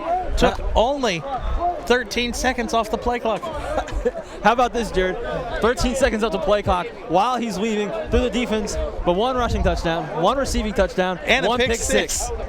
The only thing he left has to do is return a punter or kickoff, and he's got them all. That's not going to And be. that's the second half to go? That's not a far cry, Jared, No. at all. This kid is fixing to be Southwestern Buckeye League's player of the year so far. I'm already giving it to him. Wow. What an incredible. 6 touchdowns last week, 3 tonight. And that makes 9 touchdowns in 6 quarters. What an unbelievable stat. So here we go, 30 seconds, and that's pretty much the end of the half, I think. I don't think that Oakwood has the same home run potential. Unless Wheat returns it for an 89-yard run back. That's about it, I would assume. But, I mean, this game has brought you the who knows. But I think Oakwood's doing pretty good. I don't understand how you allow 37 first half points and are still in the game somehow. They're doing something because they right. could come back out and score on that first possession. Yes, they could. They could score on this possession. So obviously an unsportsmanlike conduct call on Oakwood as they're kicking it off from the opposite 45. And that one's going to go into the – no, it's not going to go into the end zone. I thought that's where it was heading. Spar's has running it to the edge, and he's still on his feet out to about the 27. Good awareness by Matt Pickrell there to bring him down, number 5 for Milton Union. 23.5 seconds left. If Louderback comes out on the field, he at least can throw a bomb. Wow, Jared, I am just so satisfied with this first half of week 2. It has been fireworks all the way through.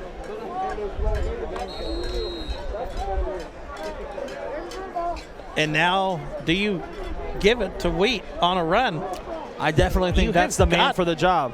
If you want to try and score before this half, you have got to cut the field position in half. You know what? Maybe even a bomb. That guy has real straight line speed. So we'll see. They're going 5 receivers here. Trips to the top of the screen. Wheat in motion. Wheat in motion. He's going to throw it out to Wheat. They're going to clear it out, and he's going to duck out of bounds. Heads up play. Gets a first down. Very heady move there by Wheat. That only took 4 seconds.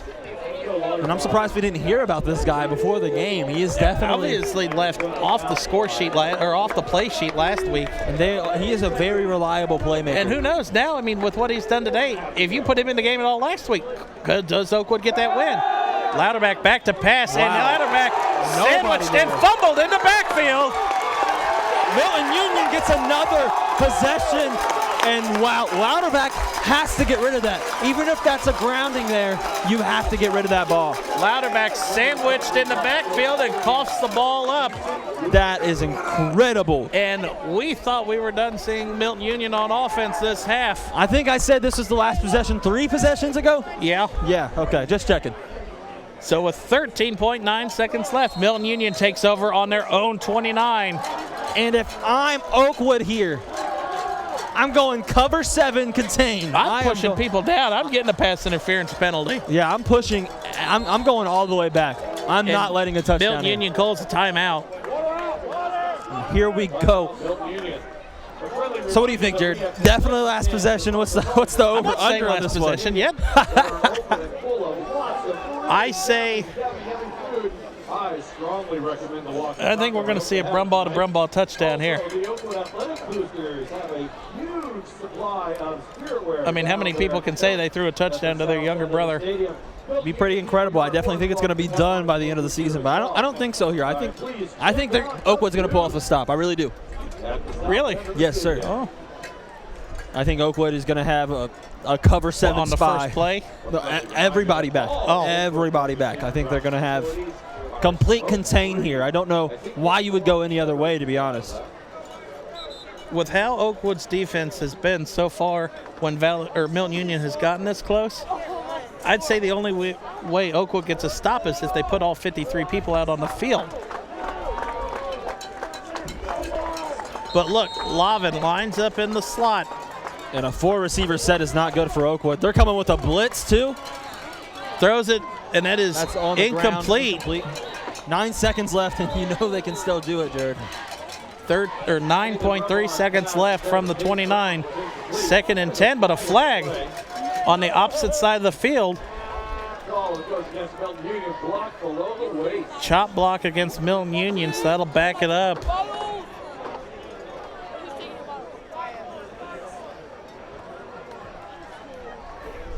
So that'll back them up. I believe that's a 15-yard penalty from where it happened.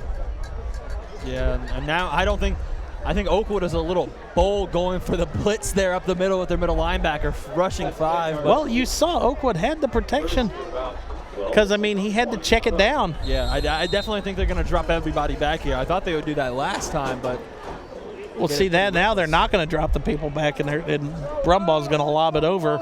He's going to throw his own moonshot touchdown in the end zone. we'll see here.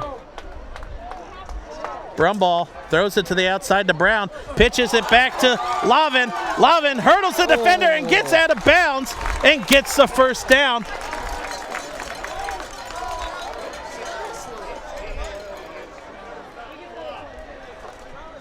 Hold on, we'll see if he got out of bounds here. Clock operator never stops the like clock. He was out. Brown and AJ Levin, who was quickly stopped by Matt Flannery.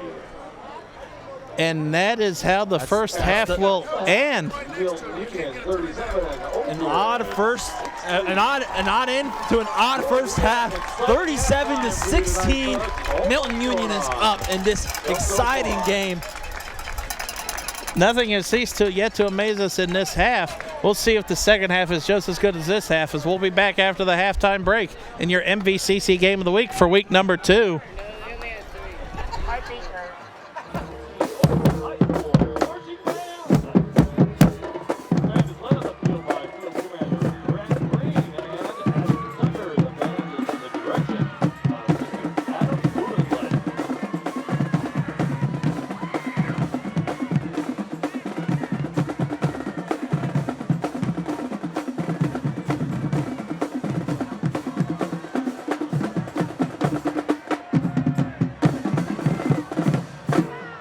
Tonight, the Oakwood Band plays tribute to one of the most revered and influential Motown groups of all time, the Temptations.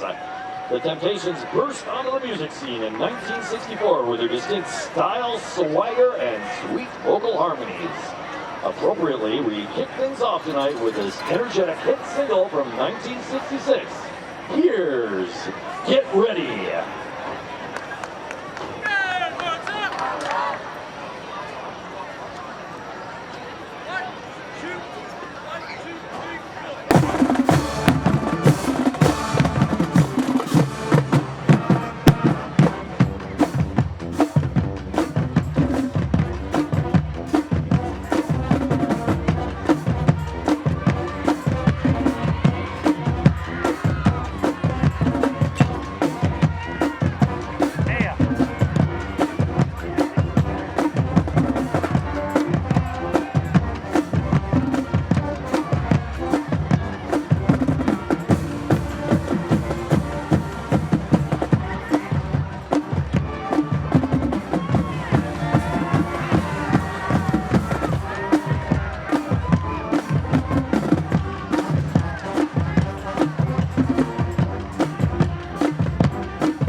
You're going to want to get up and dance with this next one. It's the R&B classic that reached #1 in 1969. It's Can't Get Next to You.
And we closed our tribute to the Temptations this evening with a chance for some more audience participation. Feel free to sing along. Come on, you know the words. With the band as we perform this iconic Motown classic, it's My Girl.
That's your Oakwood High School marching band.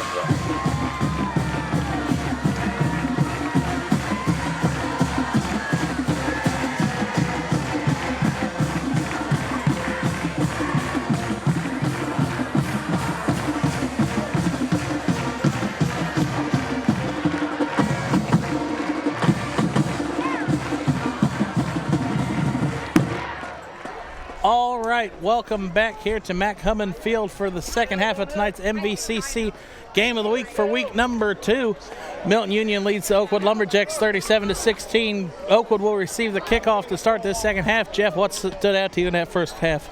Well, Jared, the weather is so beautiful tonight, but the execution was not. Very sloppy play from Oakwood here in almost every single possession but the last two. The last two possessions, they marched down the field with almost limited resistance. Almost everything they tried worked in those two possessions. So I definitely think they should take those two possessions and run the entire rest of the season based off of those outcomes. Yeah, Oakwood, I mean, when it was 30-16, they looked like they were getting back into it.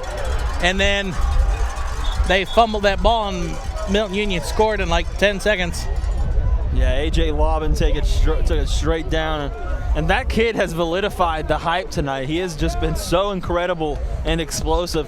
And it's almost like you look at the stat sheet last week and you don't believe your eyes. It's just ridiculous. It's some video game stats. But when you watch him in real time and the excitement starts pumping through your body, you realize this kid is the real deal. A.J. Lobbin is real. And he only needs one. He either needs a punt return or a kick return for a touchdown, just and he has all. And he'll have all scoring aspects covered because he's kicked a field goal. Rumbaugh boots it down to about the 7-yard line, and Flannery picks it up. And he's tackled almost immediately at about the 20. They'll say he'll start right at the 20. And another thing that stood out to me about these Bulldogs is, and I think it's funny how I said that, and you see the two starting running backs coming out to play defense, and just the versatility of this team, top to bottom. These kids can do it all, and they have, you know, linemen, people that are just linemen, but other than that, the linebackers, the defensive backs, they are all incredibly skilled football players all around. They can play both sides of the ball. Ladder back out to start the second half for the Lumberjacks. Be very intriguing to see the progression of the usage of Lander Wheat. And right there, that could be a backwards pass, but it goes out of bounds. Joe Lauterbach's pass intended for Landy Wheaton. And he has to hit him in the pads. Joe Lauterbach, that's something that Oakwood needs to improve leagues upon, and that is throwing the ball accurately. If they can deliver the ball in an accurate fashion, they can definitely make play after play with that spread offense, but just haven't been able to get it done tonight. Not a lot of efficient plays, and you'll see the same formation again for Lauterbach. Now Wheat's going to go in motion from top to bottom. He's going to get probably hit. Look right in the middle of the field till Zarek in and out of the hands, but a late flag comes in from the back ref. And you saw Talerzik put his hands on his head. He dropped that. That one just came straight through his hands. A rare occasion tonight where the throw has been on the money, but straight through the receiver's hands. There is a Lumberjack down there. That is Jaden Spar. He's the one that's been sparking it on the Special teams. And he's had a couple plays, like dynamite plays defensively as well, with a strip and a couple hard tackles. But wow, straight in the pads. Best that throw hit him right all in the night. number. That was right in the numbers. And that's the best play all night. You can't say anything about Jared. Maybe some cramping here going on. Definitely seems like some cramping. Maybe a really bad Charlie horse. But that just has to irk the coaching staff so much, Jared, as they have literally They've been had the missing passes. opportunities. They've been missing passes all night, and they hit a pass, and the receiver does not catch it. That has to be incredibly frustrating for the Lumberjacks. That's got to be some bad cramps. He just tried to get up and fell right back down. Spar is the equivalent to LeBron in Game 1. Wow. Those are some vicious cramps out there now. And you would think Milton Union would take this as a time to huddle up. Yeah. And Oakwood too. Never know how long it's going to last. No. I don't know. I mean, I've heard that eating a tablespoon of mustard, it helps, but I don't like mustard like that. I'll just deal through the Charlie horse. I don't think it's worth it. I'll take the Charlie horse paid for a minute. He's going to try to put some pressure on him again. And Spar is up. And he's just going to limp over to the sidelines. So good sportsmanship on both sides. Get himself some Gatorade and maybe be back in a couple plays. And they definitely need him, Jared. He's been locked down on defense. And one of the players who gives the most effort on the Lumberjacks, no doubt. He's a return man. He plays some wide receiver. Probably I think we saw him in the backfield once too. Yeah. Jaden Spar definitely a versatile piece of this Lumberjack squad, and we'll see how they perform without him. As Lauterbach already lines up the offense as Spar's walking off the field. I guess the refs waved the penalty off. I saw a late one come in. But 3rd and 10 from the 20. 4 receivers, nobody in the backfield, 1 tight end to Lauterbach's right. Let's see what he can do. Back to pass. Screen pass to, I did not see who that's intended to. That might have been intended to Talzeric again. And Lauterbach felt the pressure, and he panicked to the maximum. Milton Union brought an all-out blitz. And that's the most you can panic. He literally had an open screen right in front of him and just completely out through Mason Talerzik. Oakwood's drive there accumulated 16 seconds. Poor execution, no doubt. And the last thing you want to do is give more time to these Milton Union Bulldogs. And Bulldogs embodies the way they play on the offense. They try to bruise up the middle and then give it to Lavin on the outside. Right up the middle. Lavin cuts it back across the field. Lavin over. Oh, I thought he was going to break that one tackle. If he could have broke that one tackle, I would assume that'd be a decent field return. And players like A.J. Lavin are the reason football is so popular. And sometimes kids just get the ball in the hands. You just don't know what's going to happen, and he's one of those players.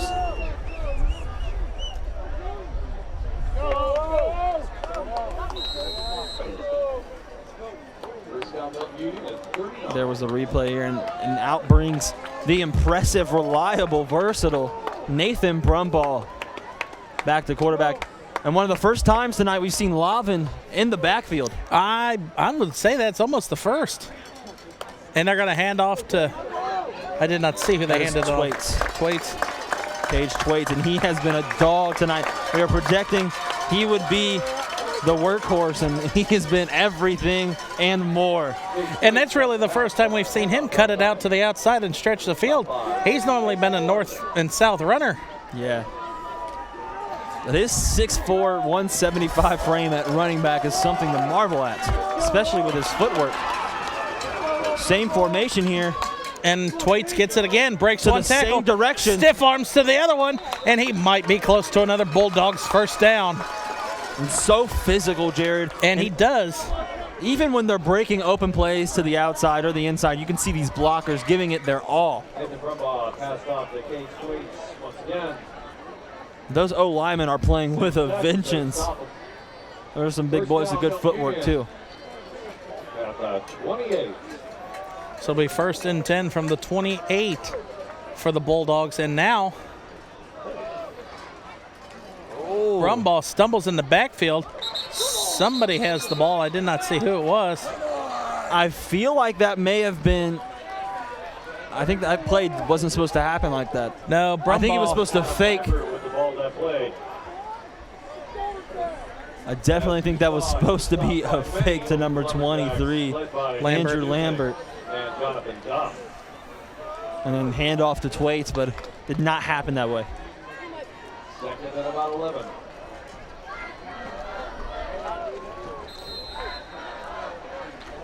Now a timeout called by Milton Union. Milton Union calls a timeout with 10:19 left. Intriguing in the timeout third there, quarter. The offense out of that huddle just looked confused. Yeah, I think it was called for, especially after the confusion in the last play. Hey, guess what? They haven't been off the same page since the initial start of the game. Ready if you are.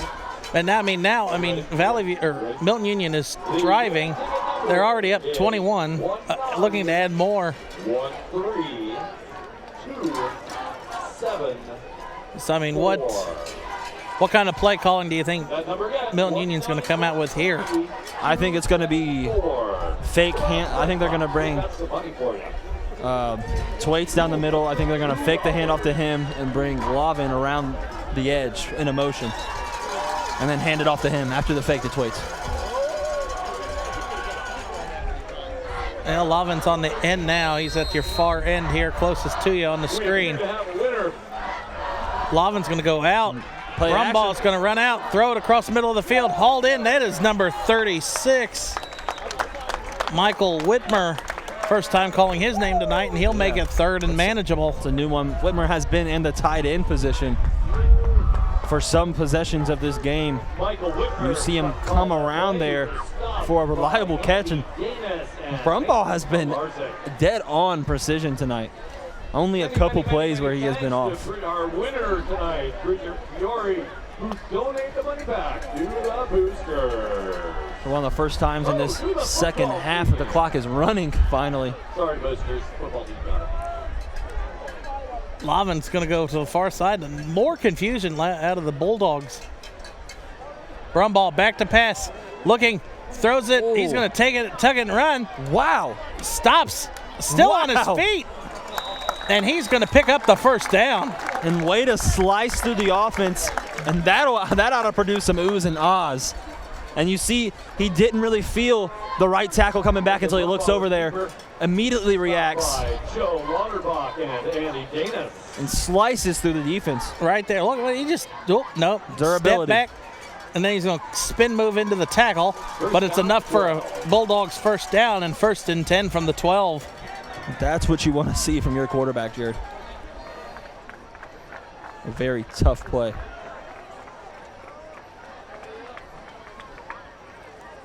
Brumbaugh hands it off. I believe that's Lambert. Lambert and powers his way into an end zone for 12 yards out. And Milton Union extends the lead now. It's going to be 35 or 42 and 3. After he gets chugging, Jared, I don't think you're stopping him. As you see here, the MVCC Game of the Week replay, he gets on the outside and he gets momentum going, and you're not going to stop that 6'2", 217 frame. And the sophomore has been very effective tonight as the bruising running back, slicing up the middle. playing very physical. Kick is up and good. That one barely got over that one again. 44-16 now lead the Bulldogs with 8:50 left in the third. Score 44-16. The way Lambert ran that ball, it wouldn't have seen that he fumbled it 3 times tonight.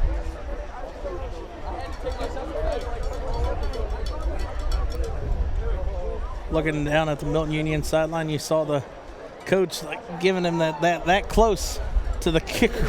And that's not what you want to see, Jared. But 5 minutes before halftime, we were talking about Oakwood possibly coming back in this game from a 24-8 deficit. They have scored 21 points in a combined time of 9 minutes. And Milton Union shows again why they are a force to be reckoned with in this Southwestern Buckeye League. They're racking up wins like this just coming into conference play. They are going to be a dangerous team to deal with this year. It's going to be hard to stop this Bulldog team going into the rest of the season for them. I would almost probably, I mean, if they play Valley View this year, because sometimes you don't play every conference game, that will be a slugfest. Oh, yeah, especially after what we saw last week. Valley View played incredible.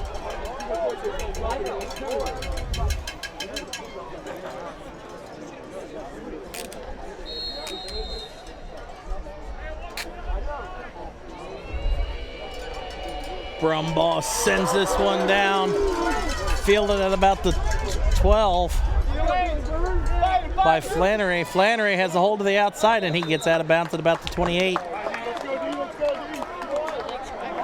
So here we go, bring back out the Lumberjack offense, who had some confidence coming out of this half, but just weren't able to solidify it in their first possession, Jared.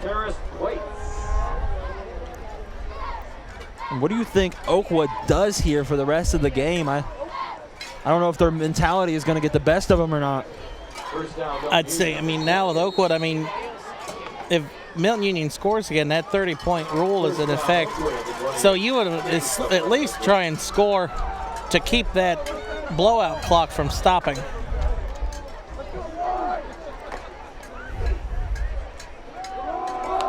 Hand off to the left. Wheat cuts it down to the outside. Wheat cuts it back in. He has a seam, and oh my goodness. And I think the only reason he was forced out of bounds is Lavin got him to turn around right at that edge line. So a huge run there on first down for Wheat for the Lumberjacks. And I cannot get enough of the elusiveness this game between Wheat and Lavin. It's been very exciting to watch, Jared, at the edge of your seat at all times. And he barely stepped out of bounds there. And as soon as these young men get the ball, you know something big can happen. I love watching football like that. Wheat gets the pass, makes one defender miss, makes another miss, and gains about 4 or 5 on the play. And if I'm this Bulldog defense, I'm watching number 4.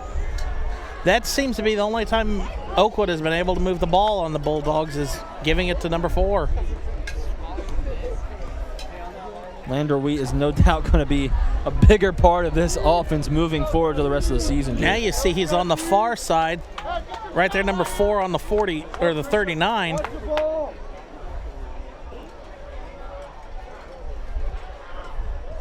Louderback's going to roll to the right, and he is hitting the backfield.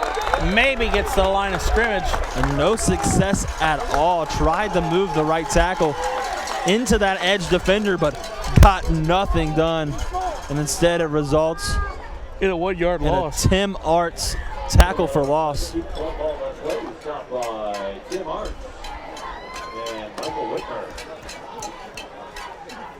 Third and 9, 7:20 left in the third. So yet another crucial third down for Oakwood. They've had a lot of these this game and haven't been able to capitalize a lot, as you see on the scoreboard. This is perhaps the biggest, though, Jared. If they... Louderback throws it, and he might be close to a first down. definitely think that was 2 yards short. And at this point, fourth and, they're only going to say gain 2 on the play, 4th and 5. Do you go for it? It looks like they're going to. Yeah, I don't think you have any other option now, Jared. Down by 28.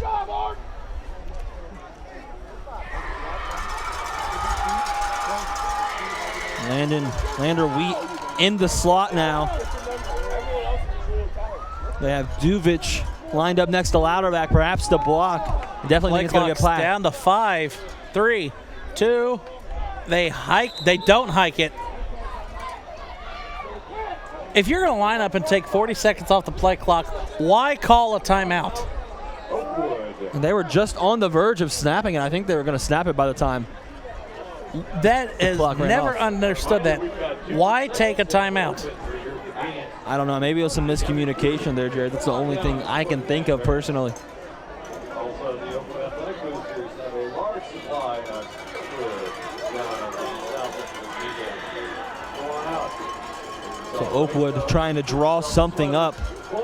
And what do you think their move is, Jared? You think it's going to be another screen out to Lander? I don't know. I thought they were going to hike it there. I don't know if they're going to go for it this time. I mean, interesting.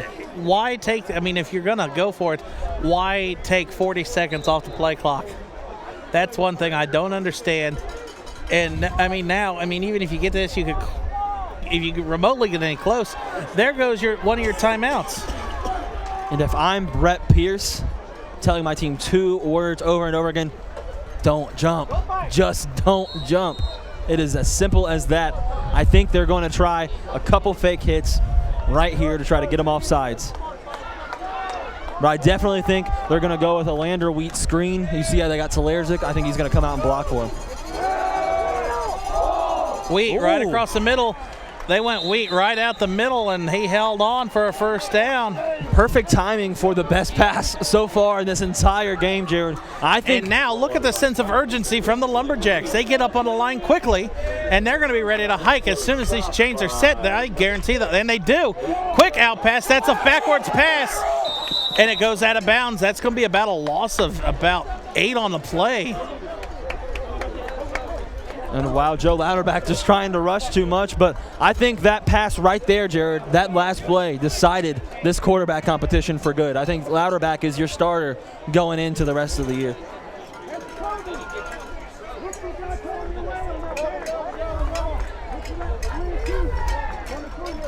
So that'll stop the clock. 6:43, and after a loss of 12. After a great conversion, they go back behind where they even were on 4th down. 5 receivers set. Louderback, middle of the field, and that was just out of the reach. Again, another one intended just a little bit too hard. Yeah, I think they're going to work with this kid over the course of the time. It seems like Louderback's the one that they won in the bigger situation. Yeah, I was about to say, this guy is a senior. He made some really great throws tonight. Other than that, I know they missed a lot, but well, that one, it didn't even look like Tilzeric tried to reach out for it. Well, I mean, the couple good throws that have been made tonight have been from Joe Louderback, so I definitely think he's your starter going forward.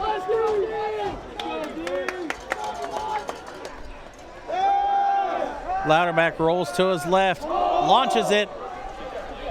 He gets Lavin intercepts it. That is Blake Brumbaugh.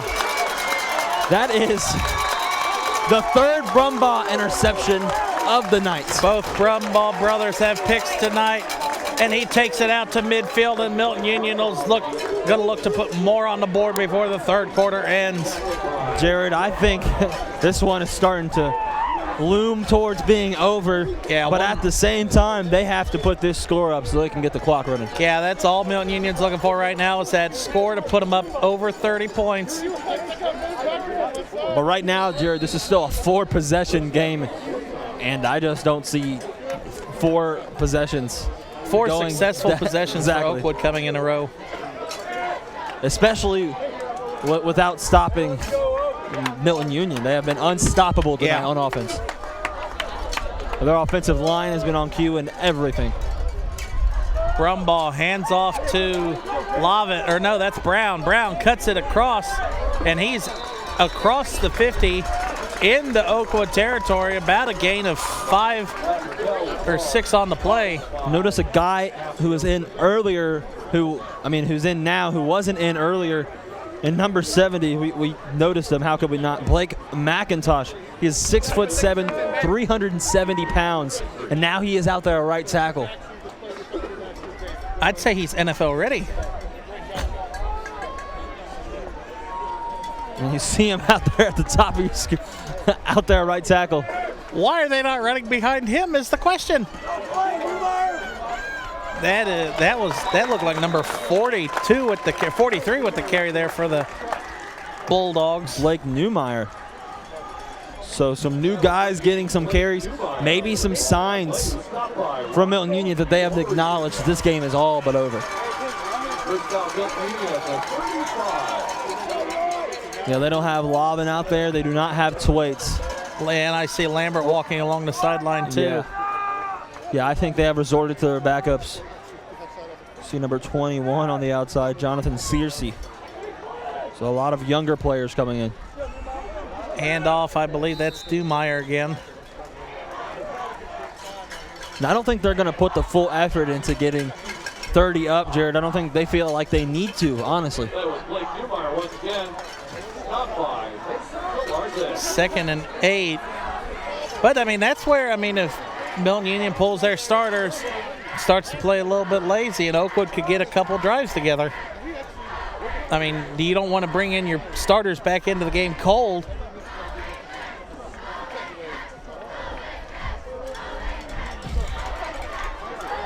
Oakwood's fans still prideful on the other side. And Milton Union taking this all the way down. Play clock's down to 3. Number 37 got the carry there. First time we've called his name tonight.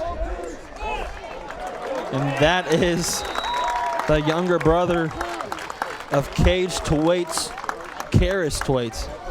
And he'll have enough for another first down run. He is a sophomore, not quite as big as his bigger brother, but still solid body build for a running back, 5'11", 160.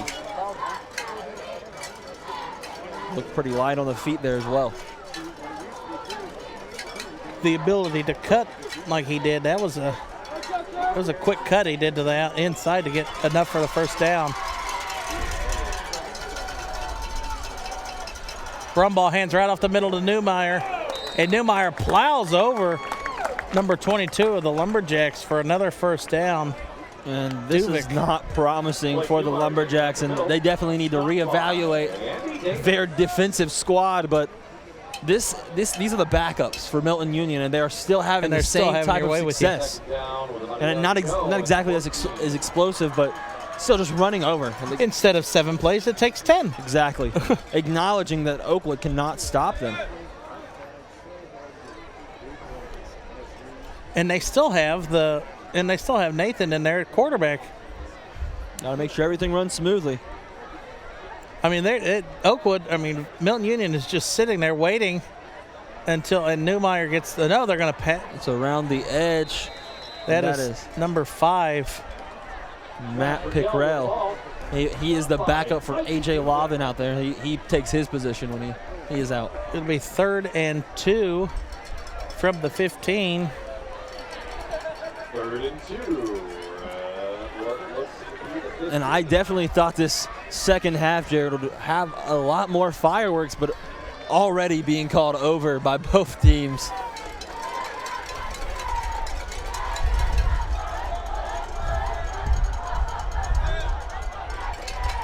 And milking every second. This has been a pretty fast third quarter, thanks to the backups of Milton Union.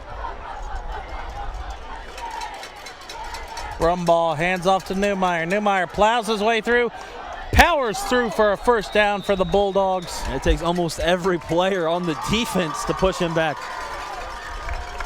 And it might be a goal-to-go situation. Stopped by the Oakwood line.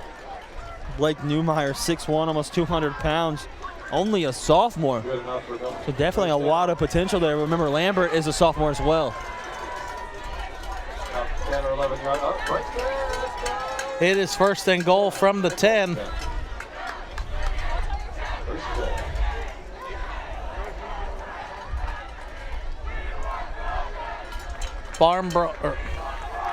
Nathan, I went the whole game without messing up his name, and I second chanced it.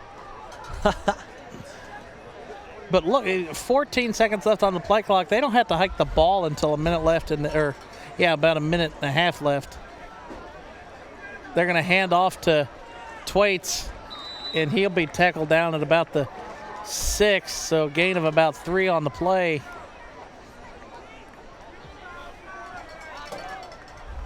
Kevin Thwaites with the ball to play, stopped by. They'll only gain a 1. And Laura Mason Delarzik. Again, stopped by Mikey Dubik. And they're going to take this way under a minute. Yeah, they're just letting everything run out.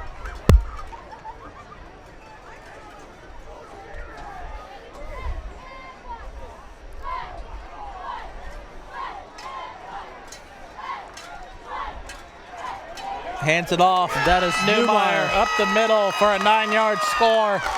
And the Bulldogs add to their 28-point lead.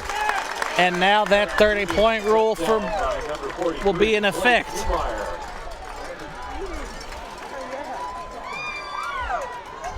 Good thing the OHSAA was thinking about us when they made this rule, Jared.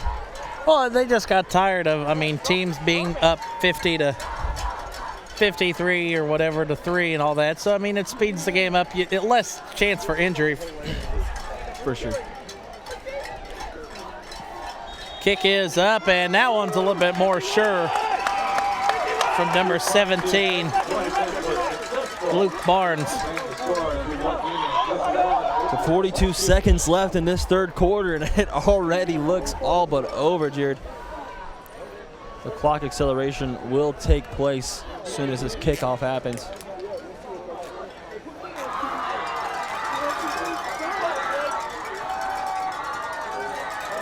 Both student sections still engaged. Just about the end of the third quarter. Talk about player of the game honors. I think we have a race. I didn't think we were going to have one. This is a little bit closer than what I thought. Yes, definitely between Nathan Brumbaugh on defense. My player to watch. On defense. He threw 2 touchdowns, Jared. I'm sorry. He had some really good runs and threw 2 touchdowns and had 2 picks. So I think it's a run for the money. It'll be interesting to see how this game finishes. If Brumbaugh can add another touchdown or 2 for passing, he'd walk away. But like you said earlier, nobody thought Lovin's first touchdown of the game was going to be a 15-yard pick 6. Yeah, he is all but wowed tonight. And then he has that 86-yard touchdown run just before the half ended. And Brumbaugh kicks this one down, fielded at the 11 by Spar. Spar cuts it back out. Spar across the 30. Yeah, if he didn't lose his footing, who knows what he would have done. Yeah, because all they had was the kicker to beat. I think, and he has another Charlie horse. Jaden Spar with another cramp. All right, now I think I might take the tablespoon of mustard. And this one, he is thriving in pain. Yeah, your team's down by nearly 40. I think I'd take him out, honestly, at this point. I wouldn't allow any more cramps to happen. That is a lot of pain for a young man to endure over and over again.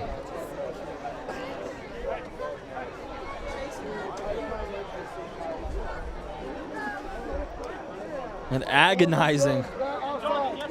Jaden Spar. The pain of these cramps is agonizing. He's going to try and sit up.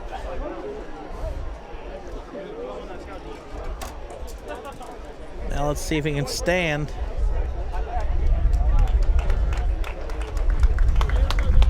And like you said, down almost 40, you got to take this kid out of the game. Yeah, for sure.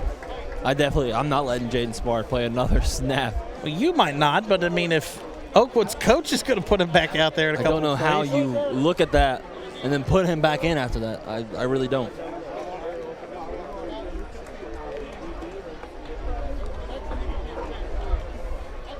So 1st and 10 from the 40 after an excellent kickoff return from Spar. He's going to limp his way back to the sideline just like the last kickoff. We're going to get another possession out of Oakwood, and you'll see Polacco back there now. This might just be a chance to not take any hits on Louderback unnecessary. Ball is incomplete, tipped away there by number 61. And I think this third quarter is just going to tick away, Jared, and we will head into the fourth as the clock acceleration rule. The clock will tick down, and that is how the third quarter will end. Milton Union scores twice to enforce that 30-point rule lead, 51-16 at the end of the third, going into the fourth and final quarter of our MVCC game of the week for week number 2.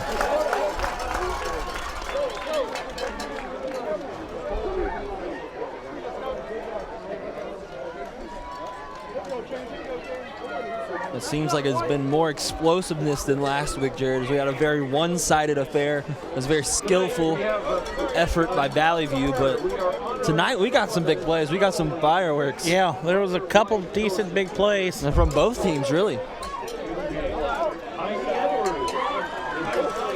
So a little bit of a preview for our next week's game of the week. For week number 3, we're going to have the Preble Shawnee Arrows versus the West Carrollton Pirates. West Carrollton's coming in with a new head coach this year, their third head coach in about 4 years. So it'll be interesting to see.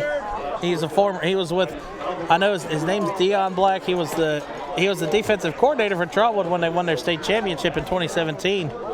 So maybe the defense might be a little bit shirred up for the Pirates. He gets a decent offensive coordinator. Who knows what we'll see from the Pirates next week down at Dayton Outpatient Center Field. Yeah, it's going to be a huge game for them. Just to see where their offense is at, too, after losing Tristan Dillon, best quarterback they've had in the last 10 years, I would say. There you got Lander Wheat still going strong.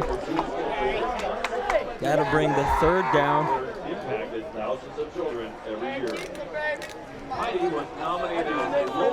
3rd and 6 from the 44. Polacco looks like he's probably going to be the one to stay in now. Yeah. Late substitution coming on for the Bulldogs. Polacco lined up in shotgun, throws it out to number 5. That's a screen pass, but he's brought down immediately. That was Jack Cannon right there, the 6'1" senior. First reception he's gotten all night. As you see on the replay. Excellent closing speed right there by number 35, Ashton Jones. And he never really locates Ashton Jones on the field, so he is running unaware of his presence. Kind of see he sneaks up behind him. 4th and 2, the Lumberjacks going for it. Polacco under center. Trips on the top of your screen. Polacco throws it out to Wheat. Wheat stops, makes a big move to the outside. Has enough for a first down.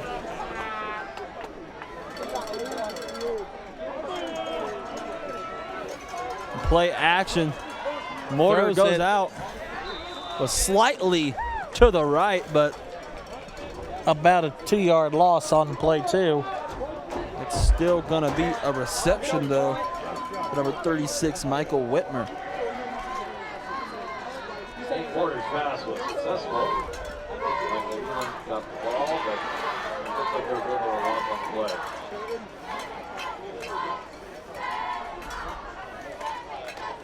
So already 4th down. 4th and about 12. I think Milton Union is just going to block punt. Dub. Oh, my goodness. But Milton Union, well, it's still on the ground. Live ball. Almost picked it up. And Oakwood comes up with it. Yeah. Instilling a little energy in Oakwood's sideline.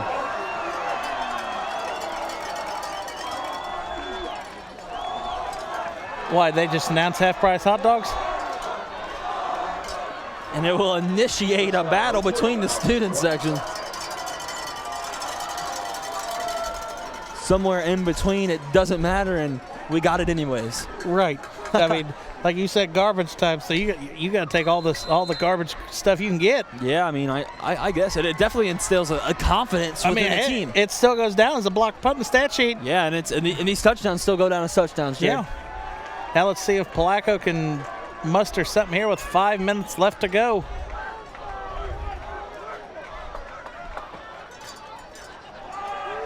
Tolarczyk to the outside. Haven't seen a lot of him tonight. He gets hit hard out of bounds. He gets upended by Brandon Brumbaugh. That was Mason Tolarczyk running the ball. He was tripped up by Blake Brumbaugh. That was a very hard hit there. I don't think Tolarczyk was expecting that one, especially this late in the game from a starter defensive back.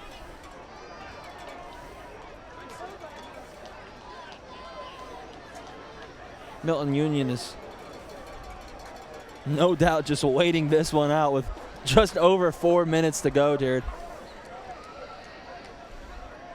Oakwood looks a little bit confused. Only like the third time they've had the ball in plus territory. Tried to do a shuffle pass? It's called a shovel pass. Incomplete. Yeah. And they're lucky that wasn't a fumble.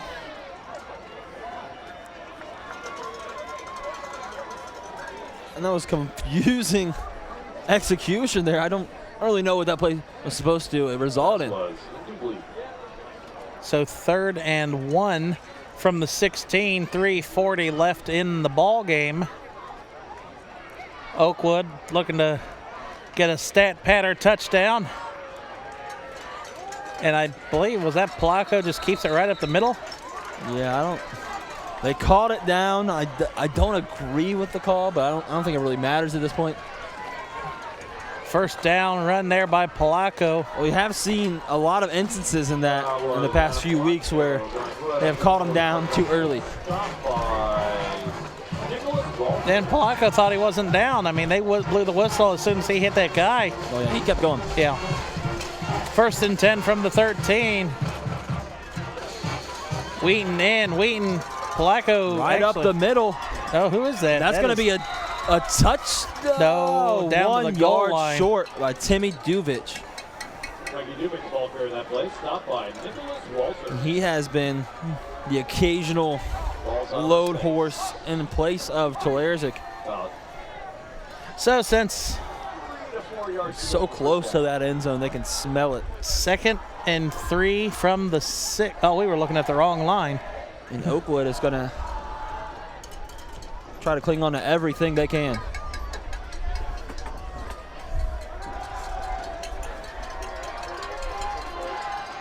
Palaco pass and on into the end ground. zone, incomplete. So close, and if he would have delivered that one a foot higher, it definitely would have been a touchdown. But 3rd and 6, or 3rd and 3 from the 6.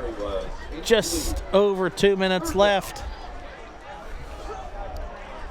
and past the 2-minute mark now. So really nothing left to this game, Jared, just waiting it out once again. 3rd and 3. Palaco hands off up the middle, and he is in for the touchdown. That is Timmy Duvich with a 6-yard score. And the home team gets a little bit happy. They cut the deficit a little bit, but it's still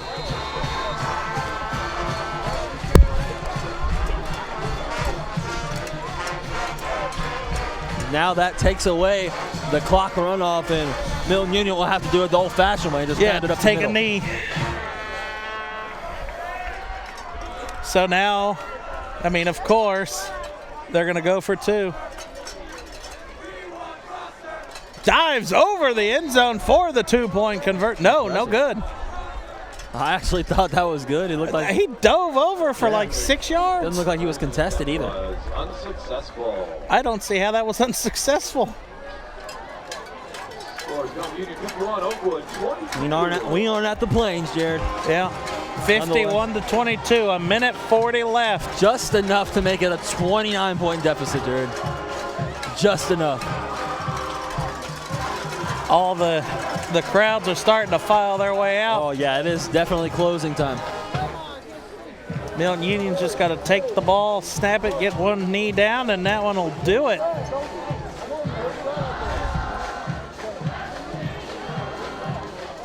I actually think they got a couple possessions left, Jared.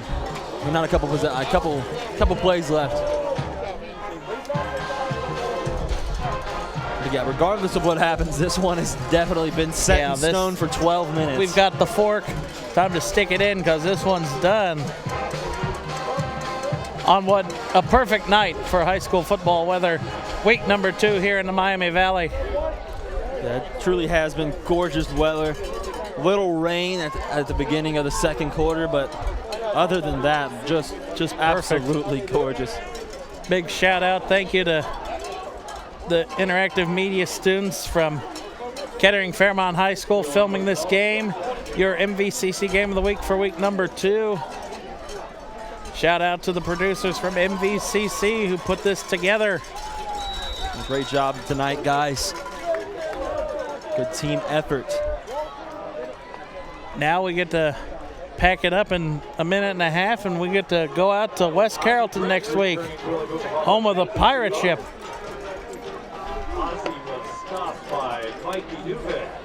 Next week again will be a big test for West Carrollton, trying out a lot of new things. I think it's a completely different squad now, Jared. And that new head coach, all those graduating, impactful seniors. Yeah, I mean, you had Tristan Dillon, the quarterback. I forget where he went, but he had a couple decent college offers. And Austin Jones was a great wide receiver last year. And Jordan Joseph was another decent running back, quarterback option. So here we go. The running of the clock begins once again. First down stops the clock, and what everybody is ready for this game to get over with.